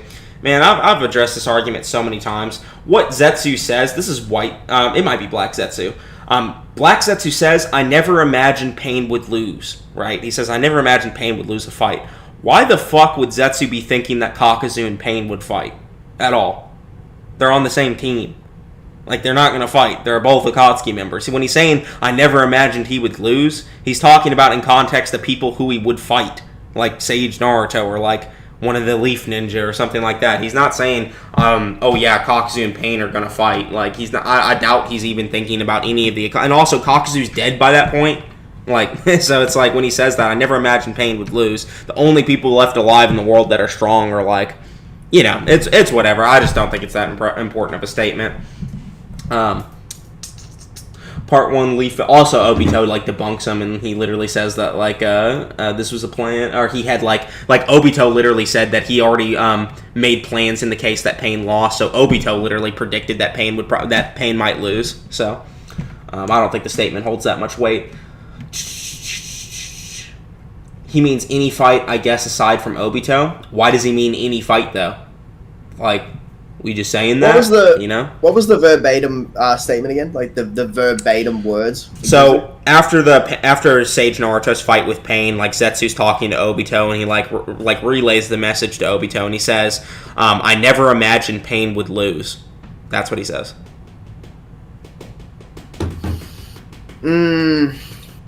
So it's always like. I don't think it's even like the craziest thing ever for him to say that. It's just he's literally just saying is like, yeah, I didn't really imagine that Pain would lose to anyone, and he's saying it under the context of all the enemies he's aware of the Akatsuki. Yeah, you know what I mean? He's like, yeah, I didn't really think he'd lose any of these guys. I just didn't think that would include Akatsuki members. Like, why would he be saying like Pain would? Why would he think Pain would fight a fellow Akatsuki member? Like, they're all on the same team. I don't know. It's just weird to me. Like that. Like, you know, Zetsu knows about Kaguya, right? Like, if we're going to really take the statement to where it means anybody, like, it's like, he knows about, like, Prime Madara, he knows about Kaguya. Like, does he think that Pain would fight those guys? Obviously not, right? Like, it's just, I don't know, it's just like a contextual statement. Like, you just kind of got to interpret, like, who is he concluding in that statement? Like, I never imagined Pain would lose. Well, that includes Naruto, that includes, like, Kakashi, that includes Sasuke, right? People like that might fight Pain. But I don't think, especially considering Kakuzu is dead by this point, I don't think he was including Kakuzu in that thought process. But, yeah. I thought about this. Pain has probably fought Biju before, and we know he captured some Biju, like Yugito, Shikaku, Three Tails, Roshi, Naruto, and B are free. Who do you think Pain would have fought and beat? The only Biju we know that he fought in the anime, didn't show it in the manga, but we showed it in the anime. He fought the Five Tails, but Five Tails wasn't a perfect Shirky, and I don't even remember how he beat him. I think he just fucking pulled him in and beat his ass. I can't really remember. But in the manga, who would Pain beat? I'm really not for sure. I think he'd lose to Killer B. I think Killer B would probably blitz him, one-shot him. Yugito might too, but that's because they're perfect in Shirky. Pain can't even beat Prime Itachi. Zetsu tweaking. Yeah, I mean, like, I don't think that fucking Pain is beating Itachi. Like, I think Itachi would probably kick his ass with, like, his Susanoo and his Yadamir and his Totsuka blade. Like, he'd probably just block his Shinra Tensei with the Yadamir, stated to be able to block literally everything. It's stated to have all 5 chakra natures in it and shit. Like, it's basically a truth-seeking orb that reflects energy back at you. Like, it's so crazy. And then you could just, like, Totsuka blade seal him into a Genjutsu world and shit. So, yeah, I don't think that. I think Amaterasu would be nasty, too, on a lot of the Pains. Like, I feel like it's a horrible matchup for him. But again, that's that statement, right? It's like, I never imagined Pain would lose. Is that including, like, Prime, like, the Itachi that fought Sasuke? I don't know. Like, doesn't seem like it is. Like, but Sorcery versus Pain. I think Pain. Yo, Noodles, got any thoughts on Boruto time skip? Yeah, Pain No. would. I think Pain would shitstorm fucking Sorcery, to be honest. His best win con is Poison, but that doesn't work against Pain because they're dead bodies. Like, Yeah. like, Iron Sand is probably strong enough to damage the Pains, but at the same time, like, he could probably blow it away with Shinra Tensei. You know? Yeah, he would. He should be able to ragdoll the puppets. The puppets. Yeah. Mhm. And like having all those paths of pain would be a real pain in the ass for Sorcery to have to fight. Yeah. Like, he does have a lot of puppets, but they're not particularly that durable. Like, the only one that's super durable is probably his human puppet, because it, like, tanked a shot from Sakura. But even then, like, I don't know. He'd be fighting like 10 enemies. Like, he'd be fighting all the summonings and then all the different paths, and then the paths do weird stuff themselves. Like, that'd be pain. Pain can use Genjutsu, can't he? Like, with the Renegon? I don't know if he can or not, but I don't think he has any abilities that he uses in character that are Genjutsu-like, but he definitely can use something that could probably do something similar. Like, he could use that one of his summonings could also, like, wrap them up inside, and he could de-summon them or something. I don't know, but either way, no way a weak Nintendo took a Six Tails Naruto slamming a rock into his head. I mean, it's a rock, and that's impressive, I guess, but it's also Six Tails Naruto. Like, the only scaling we have for Six Tails Naruto is that he's above Four Tails Naruto, who bodied Jiraiya and Orochimaru. Like, a weakened Orochimaru, but, like, Six Tails Naruto, like, his Biju bomb that he fired off was also island level. Like, it's not even as impressive as a regular Biju, so it's okay. Like, and how strong is him using those chakra arms to slam a rock on his head, you know? Like, how much force is in that? I don't know, it just doesn't seem that impressive. Also, he kind of got worked by it. Like, he literally got his shit caved in, but he survived it, he tanked it. I think they should have did a Orochimaru fight with Pain and Canon, because Shinra Tensei was destructive. I don't know how that fight would go either. Poison is like the Rasen Shuriken, which killed the pads of Pain. The Rasen Shuriken also, like, cuts things, which the Poison doesn't, so it's not the same. The thing with, like, the Rasen Shuriken, the reason it works like Poison is because it attacks your cells directly and also attacks your chakra network directly. So, like, when the Rasen Shuriken hits the pads of Pains, it not only has enough power and cutting power to damage the Pains, but it also would probably, like, destroy the chakra network inside them and shit. So, I don't know. They're two different. Like, I know it works like Poison, but that doesn't mean it is Poison. It just means it attacks the cells too. The difference is the Rasen Shuriken actually cuts shit. Utakata dodges War Art Kakashi in the manga, and that's the Biju Pain beat in the anime. So, you know, if you can include anime and manga, Pain's pretty fast. Yeah. Skinny Claw Conor gets mauled by Neelis Usman any day.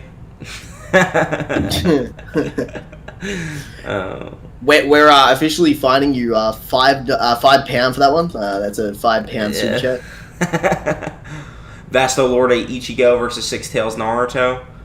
That's yeah, I think Six Tails Naruto is the one that fights Pain, or the one that fights Orochimaru. Which one is it? Four Tails Naruto fights Orochimaru. Six Tails fights Pain. Yeah, I think Vasto Lorde would fucking atomize him with a Zero. I feel like at that stage. Yeah, nah, that's not at that stage. It's just because, like, it's specifically that many tails, but if it's the full one, then it's way more debatable. Six Tails basically has no feats. Like, he's just kind of like fighting Pain and being faster and stronger than, like, he tanks the Shinra Tensei to his fate, like, completely resists it. But I don't know, like, I was just thinking in my head then, like how back when the Six Tails came out, like that was, you know, it was meant to be like this demonic, like really cool form that, like, you know, is different to a ninja. And it's like, oh, you know, at the time it's like a really big deal. Now it's like you got these dudes wearing white cloaks that just like punch harder than any character in the series, can just blow up planets and shit with their hands. Like it's just, god damn, that series has gotten fucking weird now. Yeah, it's not the same. Six Tails Naruto was hype. He was cool.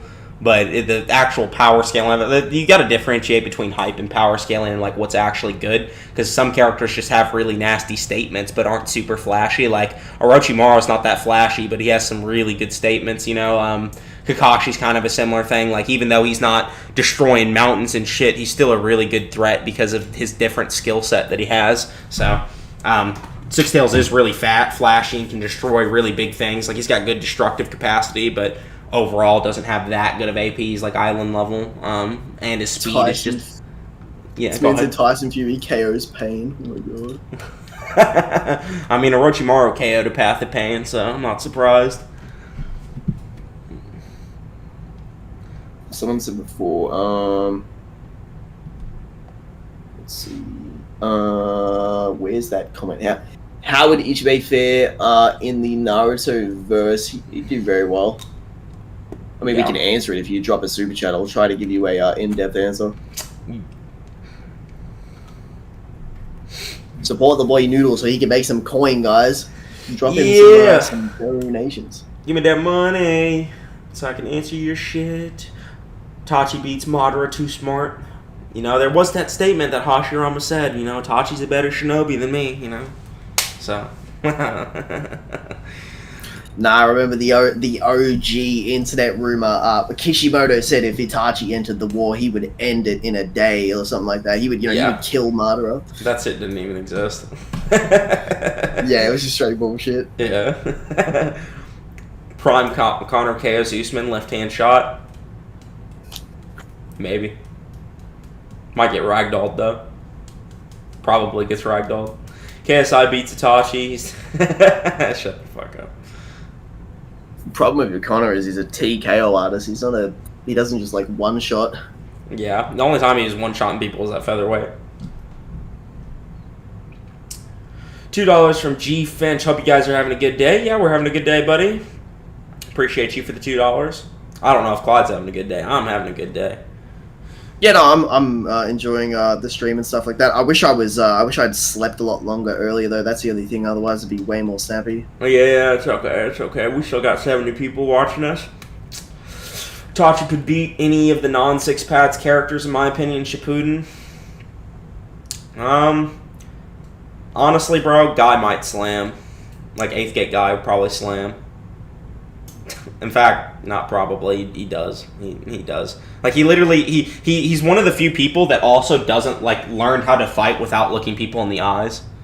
Like so it's like he doesn't like even in base he wouldn't look Itachi in the eyes. He'd probably go 7th Gate. He'd probably maybe realize that the Yadomir is too much to deal with or whatever. But he like in 7th Gate he blew up Madara's full body Susanoo with the Hiradora and shit. Like he's even his 7th Gate is fucking nuts. So like if he's 8th Gate he's probably just slamming Itachi quick as fuck, like just murder blitzing. Itachi not beating Hashirama. Yeah, that's kind of a bad matchup too, to be honest. He would Bringer of Darkness to shut down all of Itachi's Genjutsu, and then he would probably just murder his ass. Noodles, how smart do you think Pain is?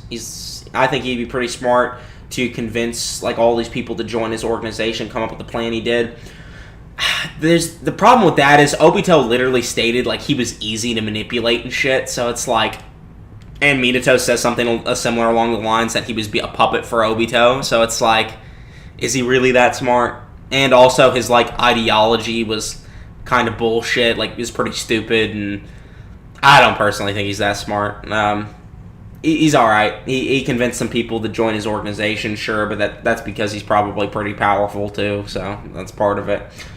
Honestly think 7th Gate Guy might give Itachi trouble unless Itachi can wrap his Yadomir around his entire Susanoo, but he's never shown that. There is a panel where it looks like he's doing that, actually, but yeah, 7th Gate Guy might blitz, so people be sleeping on the guy. He's smarter than a 5th grader, that's for sure. Yeah. One sec, Noodles. I'm going to rejoin in 1 second. Okay. Where would DMS Kakashi rank in Boruto? Y'all think he beats Momo? No. I think he'd probably get absorbed. Or that giant jutsu he used to body adult Casey into Naruto probably would work on him. I know he did get amped to use that, but if he just absorbed Kinshiki, like, if he was like version 2 Kinshiki, he could easily do something like that. He's too fast. The power cliff from Shippuden to Boruto is just too much. I murdered my... When you start the video, I don't know. When are we starting it? Where's the clapping coming from? It's from me. Yo, didn't Boruto like just enter its like it's technically part 2 now? Yeah, they did. God damn. Oh, god damn. That series better do some like insane stuff, man. Like all this time just for it to be like, you know, like have nothing happen, you know, would be a bit of a shame, man. Them Boruto fans hype that shit up like it's the second coming of Jesus. Yeah. I'll have to read it before I give my opinion on it, but from what I've seen, I don't like it. Got a dip. See you boys soon. Love you both. See you, Omar. Appreciate you for showing up. Yeah, take care, Omar. Have a nice day, bro. We'll chat tomorrow. Yeah. NC Hammer just posted Jiraiya versus Itachi. He says Jiraiya wins 6 out of 10. Ooh, that's spicy.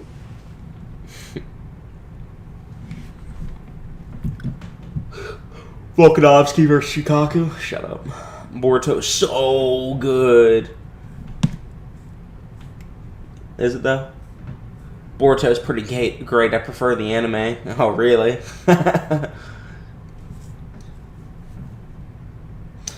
NC Hammer said that Jiraiya would beat Itachi 6 out of 10 times. Thoughts? He doesn't know how to scale. That's what my thoughts. That's probably the trashiest take I've heard in a while. Even though I just did all the research for Jiraiya and like I know the good arguments for him, like no. Totsuka Blade. Like I mean like you gotta think, right? Jiraiya was like consistently stated equal to Orochimaru and like basically like about to die Itachi like one shot him. Like like he actually just one shot Orochimaru.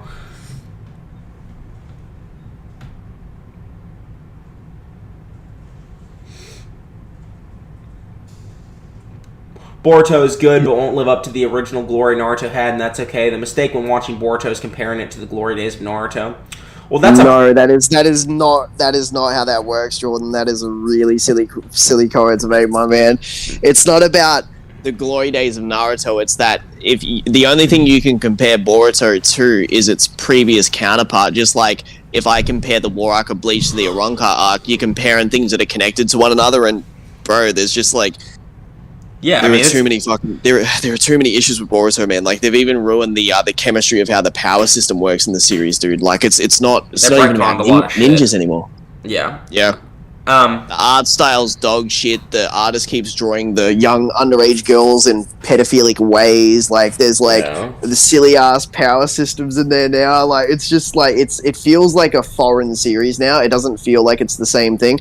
See, like if it still operated in the world of ninjas and still did the same shit that the previous series did, but it was written, you know, let's say genuinely bad, and we could substantially see that, you could critique it based on that. But my critiques are how foreign the series feels. Like it doesn't feel like it's from the Naruto verse anymore. It feels like something different. Yeah, I think it's totally fair to compare because it's literally like comparing like John Wick 1 to John Wick 2, right? Like they're the same series. It's just a sequel series, right? So it's like, of course you can compare it, man. Like if you're not comparing it to that, like if we have this quality of Naruto, and Naruto was not a perfect series. Like it had its fair share of issues, right? But Boruto is just so wildly different in so many different ways, and I haven't watched or read it yet, so this isn't a complete 100% objective opinion on it. But if it's so wildly different and it's just not as good as the original, it's gonna make it feel flat. It's gonna even if you only compare it in a vacuum, like you're suggesting, and it's decent or it's good, right? It's still gonna feel flat because of its predecessor. So if you're not living up to the original movie, no matter how decent or good the show is, right, it's not going to be seen as good because it's not as good as the original, man. It's like it's the reason people didn't like sequels back in the day, because the sequels tended to be worse than the first movie. Now that wasn't always the case, right? But that's the argument. Big issue for me is the bad taste that Madara's defeat left in my mouth, and then the way that robbed us of the whole Madara fight. Like, Boruto's got a lot of issues. Like, the characters for starters act really weird. The power system has changed to the point now where it feels like it's not from the same series anymore. And they've introduced all these weird powers and enemy types that aren't ninjas and stuff. Just the idea of aliens in Naruto really just ruins the theme, like the feel of the series. And it's fine to like add all this long-term backstory to the world of Naruto, but when you fully change it so that everything originated from these aliens that landed on the planet, it just removes that special feel that Naruto had as a series. Yeah, exactly. I don't know, maybe I'm just like speaking into the void, but that's like, I don't know, Naruto was my favorite series for a very long time until the way it was transformed. Yeah. Oh, this Noodles, this is from Surfbone. Boruto fans are currently claiming Boruto inspired the majority of Across the Spider-Verse, even comparing Boruto to Miles Morales. That's pretty clown. I doubt they were looking at Boruto. Kakazu versus Reanime. Kakazu, shut up. I mean, the 1,000-Year Blood War and the Arrancar arc are different. It's the exact same story with the same lead. Naruto is a different story from Boruto. Kishimoto makes that clear from the jump. Well, listen. Remove Boruto's cock from your mouth and listen to what I said. Alright, because, again, it's still a retarded argument to make, because what you're saying is, like, you can't critique Boruto because it's got a different MC. Yes, I can, because the series, again, the whole rant that I went on before was not indicatively about, it wasn't just about Boruto, it was specifically about what the series of Boruto has done to the overall story of Naruto Boruto as a complete IP. That's what I was saying. There is a major issue with that series, and that it's become such a foreign entity that it doesn't even feel like it's from the same universe as Naruto anymore. The characters act retarded, the powers are fucked, the villains are corny. The majority of the series was written by an assistant writer. Like, the art in the manga looks retarded. There's barely any detail compared to Prime, Part 1 and Part 2 Naruto. Like, I don't know, like, am I speaking Chinese, bro? Like, there's only one thing you can compare Boruto to, and that's the predecessor, and it doesn't stack up to it, so that's why the reply that I made was exactly like that. Yeah. Comparing Boruto to Naruto is completely valid. It's like comparing Super to Z, which is allowed. Yeah, I mean, it is similar. Like, even if Kishimoto's stating that they're different stories, that doesn't mean anything. Like, they are different stories, but they're a part of the same series, so they're comparable. That doesn't matter. I went back on Noodles a while ago and watched that episode where Jiraiya he like sneaks into the rain village. Mm-hmm. Bro, the tension and lead up that those scenes have, where he's talking to the locals and they're like, he says the word pain and they're all just like, yo, like we don't say that name. Like, that shit has way more tension and way more interesting storytelling than like anything that I had seen. It's actually probably one of the best parts of Naruto in general. I just rewatched that too, and the Rain Village is such a unique setting, and the way they set it up with all the villagers being like the mystique of pain, and all that. So Jordan, bro. Oh, it's so cringe, dude. Boruto could finish with the most insane fucking plot twist ending ever, and like, I'd still think it was garbage. Like, because as a series doesn't take that many episodes and chapters to get good, bro. Like, I was enthralled by Naruto at the fucking land of waves, bro. Like, it's not comparable. This argument is the fact that you cannot remove the series cock from your mouth. Yeah, I mean, I think it's completely fair to compare, and yeah, it's not done yet, but like, we're comparing what is out there, right? To their the only way that Boruto ending would change my like opinion on it being crazy is if Naruto and Sasuke wake up from the fucking Madara tree pods, mate. Like, that's the only fucking way that I would be like, oh shit, that was insane, what the fuck? Like, but that's just a joke. Yeah. Naruto was interesting right from the start. Yeah, it was. It was good from the start. It was good throughout most of it. In fact, even though the war arc is still like there are some arcs that were boring. Like the beginning of Shippuden has some pretty boring arcs, but then like it starts getting into like the Pain arc, the Kage Summit, and starting to lead up into some cool shit. And even though the war arc had a lot of problems, it still had some crazy moments in it that were really fun to watch. Like Madara Shinobi Alliance.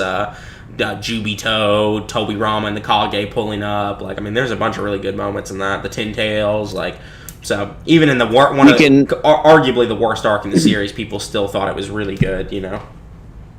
You can feel that way. I can feel the way I feel, bro. But I'm not making the assertion that you can't feel a certain way. You are continuously arguing with me, and I'm replying to you because you're misinterpreting what I'm saying. Like, stop. Like, I don't know. You're on the verge of being pretty retarded. No offense.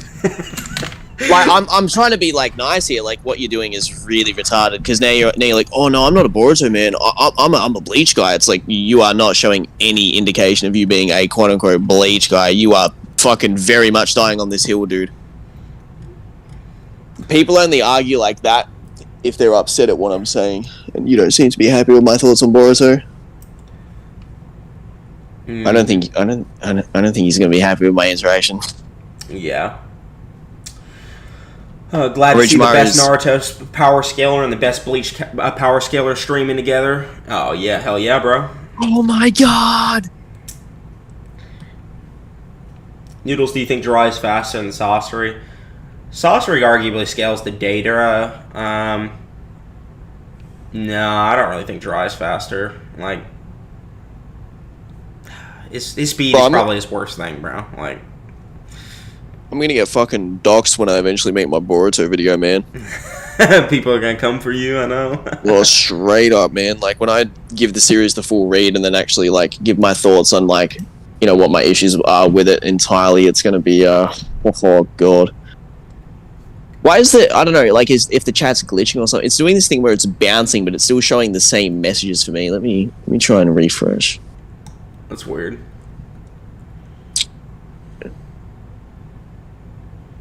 I think you can say Jiraiya equal to Orochimaru, greater than Heavy Sasuke. Sasuke to Dater, I think Jiraiya is decently fast. That's not that bad of a scaling chain. I'm not even passionate about it. If anything, you're on all fours. Or the reason I'm replying and giving you so much attitude is because you're misinterpreting what I'm saying, and then you're acting like you don't care, but you've been legit throat and fucking Boruto in response to everything that I've said. Replying with skull emojis doesn't invalidate the fact that you're being a fucking retard. No offense, Jordan. Like, by the way, I should probably fucking calm down. Isn't he your editor, bro? Hey man, that's whatever. But yeah, hey, this ain't my beef with him. This is your beef with him. Like, I don't think he'll take me. I'll just reply with bra and skull emojis, and then fucking it'll be like, nah, it's just I'm not being a retard, but yeah, there we go. So you did it again, bro. I just called it. I'm not even seeing any of the messages. It is acting weird. Keeps getting auto hidden. Like, let me refresh again. Kakuzu and Datara. Datara is really good though. Clyde, apparently it's a glitch on mobile. It's doing the same thing for me, but it's not occurring on computer. Yeah, I'm not getting 50 schmeckles for whoever drops it first. Die on the dumb hill, please. Imagine some random editor taking over Kubo, making Boruto with Kazooie instead. Beefing with editors, bro, as a Bleach antagonist. Noodles say with people like Sakura that when she gained back her resolve in the data book, she got stronger. It's say with Jiraiya, kick pain, he hardened his resolve, so he's probably amped. Maybe. Either way, it's not that good of a feat because it's the weakest path of pain, and it was with all 6 pains up, so it's the slowest pain can be. When you reacting to the video, Clyde, you want to go ahead and hop in or nah? Yeah, we can do that now if you want. I'll all right, we'll switch. How do I do it where I can listen to it while? Okay, you've got the stream going on in our call, so I can still see it while on phone. Yeah, that's why I was streaming to that. Let me go pull this up. How long is this video? Holy shit. Alright, let's do this. You put it on 1.25 speed? Yeah, let's do that. Alright. I would put it on 1.5, but it gets kind of hard to hear if you do that. Yeah, especially with accents too. The first Naruto vs Bleach matchup that I've done on my channel other than reacting to Death Battle Madara vs Aizen video.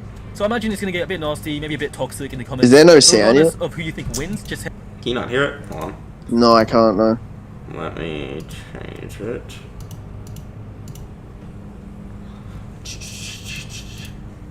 Alright, rejoin on my stream. All right, 1 second. All right, press play to see if it works. Alright, where'd my mouse go? My cursor disappeared. tear out the arguments first. And if you can do that, I'm proud to present the founder of a Gote 13. No, I still can't hear it. Yurasai. Weird. Should be working. Maybe it's my Discord audio.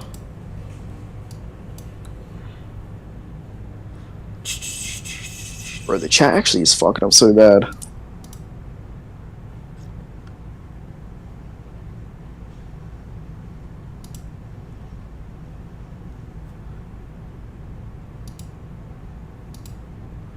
Yeah, it doesn't look like anything's wrong, weirdly.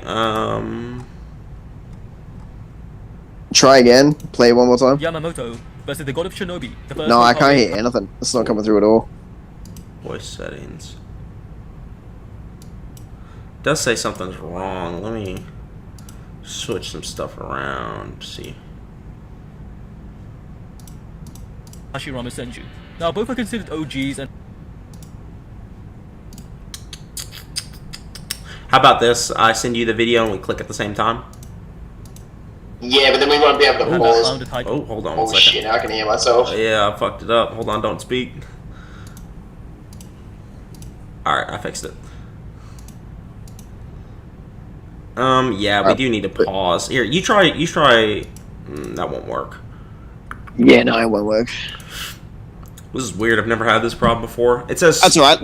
We can just stream again tomorrow, and then we'll like try to figure this out so we can react to videos. We can just chat to the audience for today. Okay, yeah, I'll just change the title of the stream, then the Noodles and Clyde chat with each other. We'll just keep chatting with you guys. Tomorrow we'll react to videos, boys. Yeah, we'll do it tomorrow. Tomorrow I'm gonna record hopefully 2 of my videos, and then I'll be free for the rest of the day. Noodles and Clyde. Streaming, chatting with fans. Alright. Done. Clyde or Noodles, would either of you be interested in making a Yu Yu Hakusho or Hunter x Hunter content? I did with Chuck already. We did I think we did Yusuke versus the Espada, and that was a pretty good video, but that's about it for me with Yu Hakusho, to be honest. Yeah, I have no plans for either of those. So much for plenty of time to watch the video. Well, it would be plenty of time, but we can't even get it figured out audio-wise. I think I know what it is. For some reason, it's my Spotify might be going or something. It's saying it's having playback issues or something like that. I really don't know what that means, though. It's all good. We got plenty of time to do streams. But I'd actually rather react to stuff when I'm like way more awake too, because then I'll remember. I'll remember stuff better. We'll try to do it sometime soon. Noodles, what do you think of MMA Guru? I think he's good. I think he has some good opinions, but then I think he's way biased on certain people. Like, I think he's really biased against Francis, for example. I think he has some really bad takes on Francis. But a lot of his takes are pretty hit. I think he's really biased against the Dagestanis too, which sometimes he's actually right. But yeah, for the most part, he's pretty good. I think he was completely wrong on his criticism of the Weasel, though. I think his Weasel video is bad. Yes. So, yeah, I said that to him too. I was like, bro, don't go for the Weasel. Like, he's a nice guy and stuff. Like, it's not. Yeah, especially because they're the two biggest like YouTubers in regards to MMA content right now. So why would you like try to divide the community like that instead of build each other up? Because the goal is to make the MMA community bigger, right? So, or at least it would be for me. I would want the power scaling community to get bigger. I'd want the anime analysis videos in general to get bigger, just so the more videos are out there, the better we all do, right? So, yeah, I don't know. Noodles, does Clyde accept fan arts of their character? Why the fuck are you asking me this? Like a Sage Mode Noodles Tonkatsu version. Noodles, if you made a manga, what would it be about? I'd probably make some post-apocalyptic shit. Like I really like that kind of setting, like a Fallout-esque setting, and I'd probably put some what's it called, supernatural elements to it, maybe like Stalker type vibes, have something like that going on, and I'd probably put some superpowers in it. I actually did have an idea for a webcomic where I was gonna have some people like a mining manga where they were gonna have these like mech suits and they'd have to go in the mines and like dig for ore and shit, and there'd be like bugs or like abominations that live in the underground caves that come out and attack them and shit. But I don't know. I would have to come up with some ideas. That's surprisingly, like, I was like picturing in my head. That's a pretty good concept. Like, cause like a lot of people when they think of like story ideas, it's always like, oh, the boy who was thrown into this like different reality. Now he's got girls all around him, or he found a secret weapon. Now he's OP, or he's the strongest man on the planet. Like, see that idea that you had already is like at least it's unique off the bat. Yeah, right. Like, there's this like special like ore or some kind of like life energy that lives in like these caves or whatever that they can like go mine it, but it's really dangerous, and like the human society has collapsed because of like these abominations that scour the earth or something. I don't know. I would come up with some kind of apocalyptic idea, but yeah, that's probably what I do. That manga gotta have a Melvin character named Surfbone. It needs to be called Surf Boner. Yeah, that's good. That's good. Hey Noodles, how do you think Hashirama died? Probably of natural causes, like an Itachi type death, because I don't think anyone was just beating his ass. If that's what you're asking, like I don't think you know what? Never mind. Kakuzu killed him. Came back, taught him a lesson. Oh. Well, Clyde Boy, if you're tired, man, we can go ahead and hop off the stream if you want, and go ahead and end it if that's. I'm down to keep reading the chat for a little bit more if you want. Be cool if we could make you some cheddar from the super chats. Hey, we already got a little bit, so I mean, if we stream again, we can get some more. Mhm. Tell them about the theory, Clyde, the dark one. The theory, the dark one. What do you mean? I don't know. Would you just make that up on the spot, motherfucker? It's stated he died in battle? Where the fuck is that stated? Noodles, any Chainsaw Man content in the future? Maybe. I'll probably do some I got you covered on that, motherfucker. I got you covered on that. Alright, yeah, I might collab with Clyde on it or something then, maybe. Who knows? We're actually gonna be scripting a video for my channel. Noodles is gonna be helping me with it. It's a Jujutsu Kaisen versus a Naruto character video. Oh yeah, I'm ready for that one. There's a lot of pressure for Kubo to make sure they animate Ichibe. Nah, bro, that's not reflective of Kubo. It's reflective of the studio. What do you mean, bro? That's not Kubo's responsibility. He's there to help them, like make it really good. Yeah. He's gonna try and give them ideas and stuff. They'll probably make that fight a lot longer, which is gonna be crazy.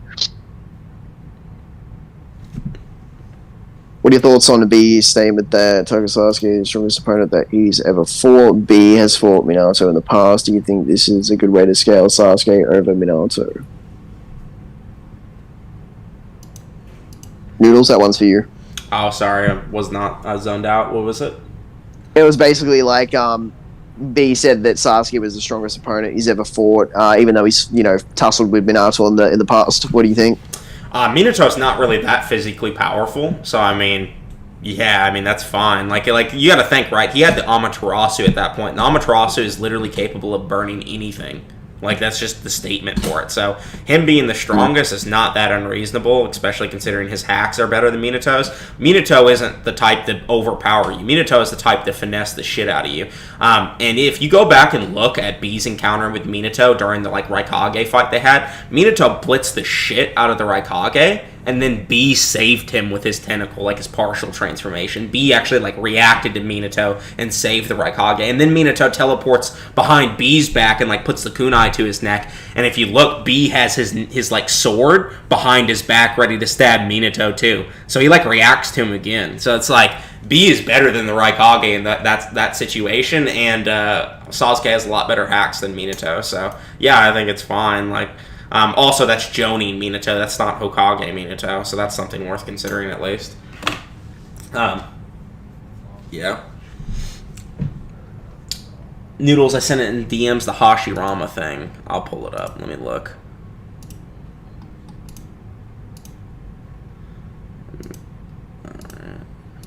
Neji versus Base Gara exams. They say both my grandfather and the Second Lord wanted to end hostilities more than anything, and yet in the end they died in vain for the village while still in the midst of pursuing their dreams. That doesn't say they died in battle. That says they died in vain. That just means they didn't accomplish their goals. Tobirama died in battle because it's like implied that he like fought the Kenkaku squad. Noodles, when will the Noodles versus Swag debate continue? Listen, I'm totally down to rematch Swag Kage. I don't think he'd want to do it. Like, if he's down, I'm totally down, and I'll be more cordial this time around, and we'll try to sort out the interrupting thing. Also, I feel so much, like, stronger as a debater since then as well. Like, I just feel way more calm about everything, and, like, I just got my shit. I'm on, like, on my third or fourth rewatch of the anime, man. Like, I'm rewatching it with my brother right now. I'm on episode 200 and, like, 30 something. Like that's a filler. I'm on like episode 220 and Shippuden. So I'm fresh. I'm ready to go. So if he wants to do it again, I'd totally be down. I just don't think he'd want to. Just considering, I don't know. I'm not going to get into it really, but yeah. Conceive, believe, achieve, Noodles. Yeah, I do want it though. So if y'all go spam Swag Kage's comments and be like, debate Noodles, or show him this clip or something, like I'll totally debate him again. And even Swag said that, like, I talked to him after the whole Seth drama, and he said that he wanted to continue the debate, but Seth told him not to. So because of obviously me and his beef. So I mean, if he wants to, like, let's do it. Like, let's do a rematch. I mean, all to gain, none to lose, really. Like, if he makes that video, right, we make it like this into a video and he uploads it on his channel or whatever, or does a live stream, he would get hella donations. He wouldn't have to edit the video at all, and would, like, if you go back and look at our debate and his and Parrot's debate, like, that shit got, like, hundreds of thousands of views. Like, I mean, it's free views, free donos and shit, so I don't see why it wouldn't be worth it, especially considering, like, it's just an anime debate, so why not? But, yeah. JJK power scales are a bit different. They solve the problem why characters have to explain powers, like explaining how poison works to the target, making it more potent for the fear of poison, I suppose. Clyde, I assume you do the thing for Bleach is... Clyde, I assume you do think Bleach is the best out of the big three? What you think, Clyde? Think they're the strongest? I think he means like just as a series best, in general. Yeah, no, it's my favorite, but no, to say it would be the best, I don't know. It's just they all do different things the best way. Like, the B3 is so different. One Piece is such a different series to Naruto. Naruto is different to Bleach. Like, I don't know. They're all good for their own reasons. Broad claims like that, I don't know. It's too subjective. Yeah, it's kind of just what you personally preference. Noodles, do you have a wish list? Oh, go ahead. Like, for example, I like the way Naruto writes its emotion as opposed to Bleach, whereas Bleach has, like, a very certain aesthetic that I just really enjoy, so it's apples and oranges. Yeah. Noodles, do you have a wish list for what you'd like to see out of Boruto time skip to either improve and fix the previous problems with the show? Like I said, I haven't watched or read it, so I can't really comment on these things. Like, from what I've seen, I don't like a lot of the retcons they did. A lot of people don't like the big alien battle shit, like they're trying to make it more like ninjas. I want to see less spamming of, like, chakra rods, I guess. Like, stop having these Otsutsuki do one thing, because they all kind of have similar abilities. Like, they're just big, fast, strong. They have a taijutsu battle, and they spam rods at you. Like, have more unique abilities, too, like, that aren't... I don't know. I don't know. Like, I really don't have any comment on it, because I haven't read it. But, yeah, something like along those lines. I know what you're saying. They all kind of feel like Superman, to be honest. Like, all the Otsutsuki, they will just zip around and do the same shit. Like, yeah. Or they absorb stuff, too, which is, like, that is an annoying power for the Naruto verse, given the way that the verse works. I want to see, like... They have, like... Go ahead. See, like, there was, like, this weird thing where, like, real fire is more powerful than chakra fire now and stuff. Like, just really weird things like that, where I'm like, you can clearly tell the assistant chose to do that instead of Kishimoto. Yeah. I agree. I don't know. I'll just have to read it and find out. Noodles, do you think KCM2 Sage Naruto could beat Edo or Alive Hashirama? Yeah, I think the strongest variation of him, he was competing with Jubito. So, yeah, I think he could. Noodles, I just got done with watching your Dry video. I never really got the speed of Dry, so how fast do you think he is? The reason I didn't mention much about his speed is because his speed is just not that impressive. Like, all of his Part 1 speed, like, he's relative to Orochimaru in speed. Orochimaru was able to fight Hiruzen, so he's equal to old Hiruzen in speed. And in Part 2, like, he's kind of relative to Pain Arc Kakashi because they both were able to fight similarly against Pain. So you could say that, I suppose. He's slower than Sage Naruto because Sage Naruto surpassed him. He's FTL though. He's faster than light. If they're asking for like crossfire speed, do you think the statement where Naruto says Sage Mode is faster than KCM applies to Pain Arc? No, it does not. That's talking about a Naruto with much greater chakra control. So I don't think it necessarily applies there. Bro, this fighter posted this photo that looks like he had like pissed blood from a groin strike that he took that was so hard. That's terrible. Oh yeah, that's horrible. don't pull this up on stream, but this is I'll peep it on my phone. This is what he posted. I don't know, maybe I'm misinterpreting it. It looks like he pissed into that and it's like red. Ugh. Yeah, you see what I mean? Ooh, that's gross. Bro, I can feel the pain through that fucking image. Yeah, that would be bad. I don't want that.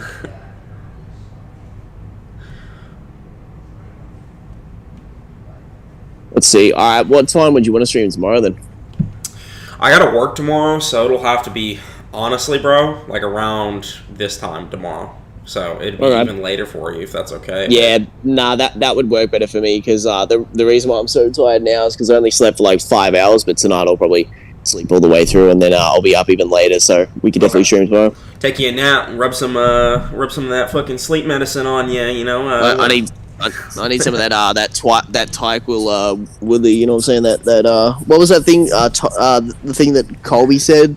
Some NyQuil Woodley. Yeah, NyQuil Woodley, or I don't remember what it was, but it's pretty funny. Noodles, would you ever do an Espada ranking? Or are you not into the Bleach Verge? Maybe when I actually read Bleach, I'm gonna read it after JJK. So I mean, yeah, it's possible. Mm-hmm. I did an Akatsuki ranking, so I don't see why I wouldn't do it. I'd probably do an Akatsuki versus Espada video or something like that. Yeah, I could help you with either of those if you need. Yeah, of course. Neji versus base Gaara. Which Gaara and which Neji? I can't imagine any version of Neji beats any version of Gaara. Like, the only one you can maybe argue is, like, Part 1 tuning exams, but Gaara still slaps even then. Which of the big three had the strongest start? Yeah, the Land of Waves, bro, is probably still one of the best arcs in the whole series. Like, it's like almost perfectly written. Yeah, like it is. It's a good intro. Like Kakashi won. You know, like everyone's talking about how dangerous these S-class ninjas could be as they leave the village. The first thing they run into, Kakashi looks like he just got ripped in half by these random ass ninjas. Then when they get to the Zabuza stuff out of nowhere, you know, he gets taken out by what appears to be like this young girl, and they're like, wait, what? Like, she did that so easily? And then Kakashi's like, yeah, there's people out here that are even stronger than I am. Like, you'd be surprised. There's kids out there that are OP, and it's like, already, like, you know, the power scaling is insane. The world feels like dangerous as fuck. Very tragic and then, like, backstories for the villains we see too. And stuff like. Very compelling writing in the Land of Waves, and it's got a good tone in general. Introduces all of chakra systems, ninjutsu and genjutsu and stuff. It's just really unique and cool. Like nothing we haven't really seen anything like it since. Clyde, have you watched Noodles' video? And if so, how did you like the editing? Any pointers? If we ever get the chance to, I could sit through the entire video and make like notes and points to like what I would change and stuff like that. Because off the dome, I can't recall anything that like really stuck out that bothered me, but I could definitely give you tips. Here's a tip for you. Watch Clyde's videos and model your editing based on those. There you go. Yeah, and there's a tip. Literally try to copy what Clyde does, because Clyde is a bomb ass editor. since I got That's pretty much what I was. Yeah, that's what I was saying earlier. I was like, the best course of action with directing editors is just be like, yo, that's the style I want. Try to mimic that as best as possible. Yeah.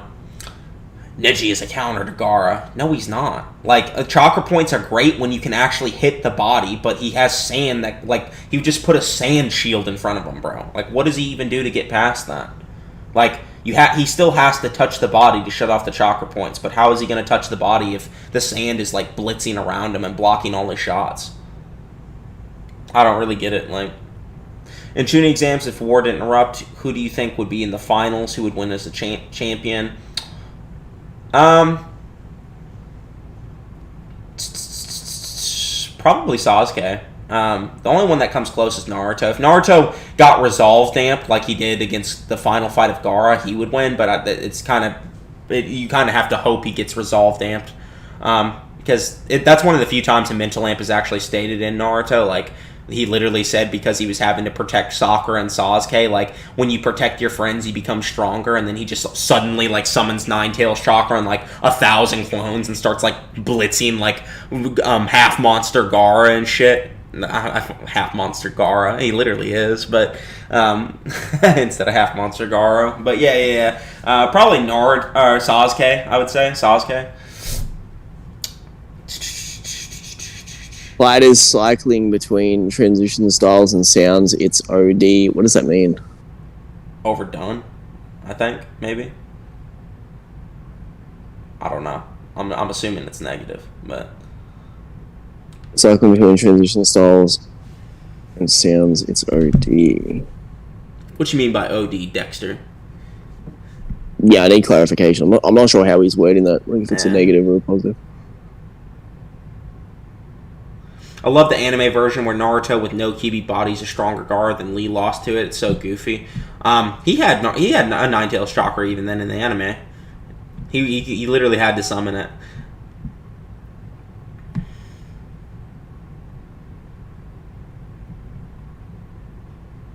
Noodles, get your ass in VC after this. Fine. Sand armor is also made out of chakra, so that wouldn't help against Neji. First of all, I'm not talking about sand armor. I'm talking about the sand. Like how far does his chakra point attacks go? Like, do they go through the sand, like this giant glob of sand? I don't think so. And also the sand armor, like, yeah, it could probably bypass that, maybe, but what if he puts the whole sand shield around him, man? Like, there's no way he can get in. Also, like, Gaara would just sit there the entire time and be able to block all of his attacks. Neji is faster than Gaara as well. Lee was faster than Gaara, and he still got shit on. Yeah. Neji's not a good matchup for Gaara. He's just like a less intimidating Lee in that fight.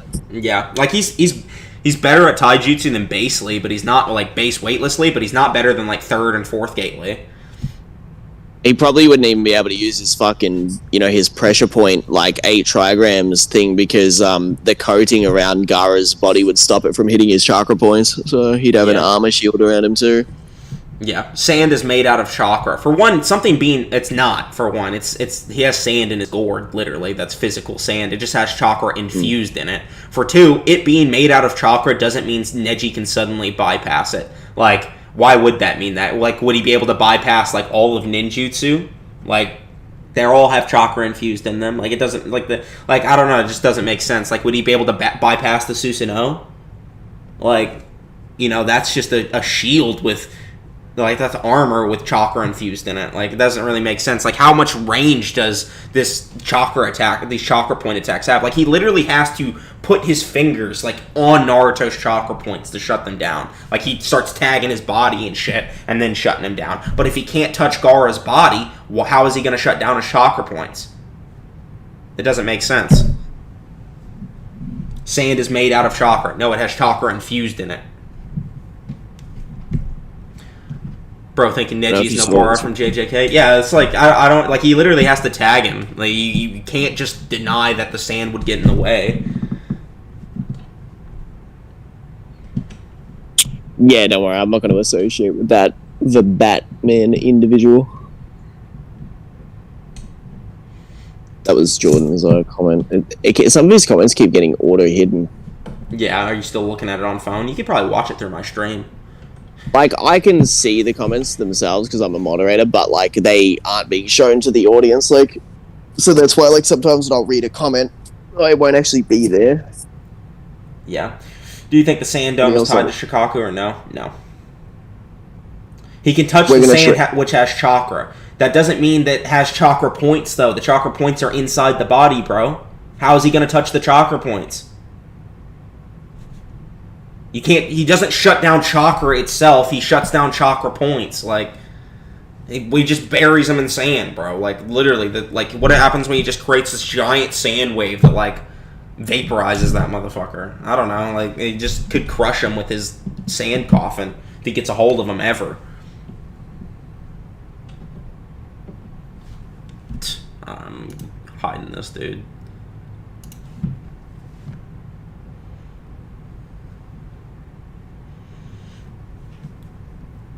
Yeah, Dimitri, that was pretty fucking dumb, bro. Alright, Noodles, we can wrap it up here if you want, and then we'll stream again tomorrow.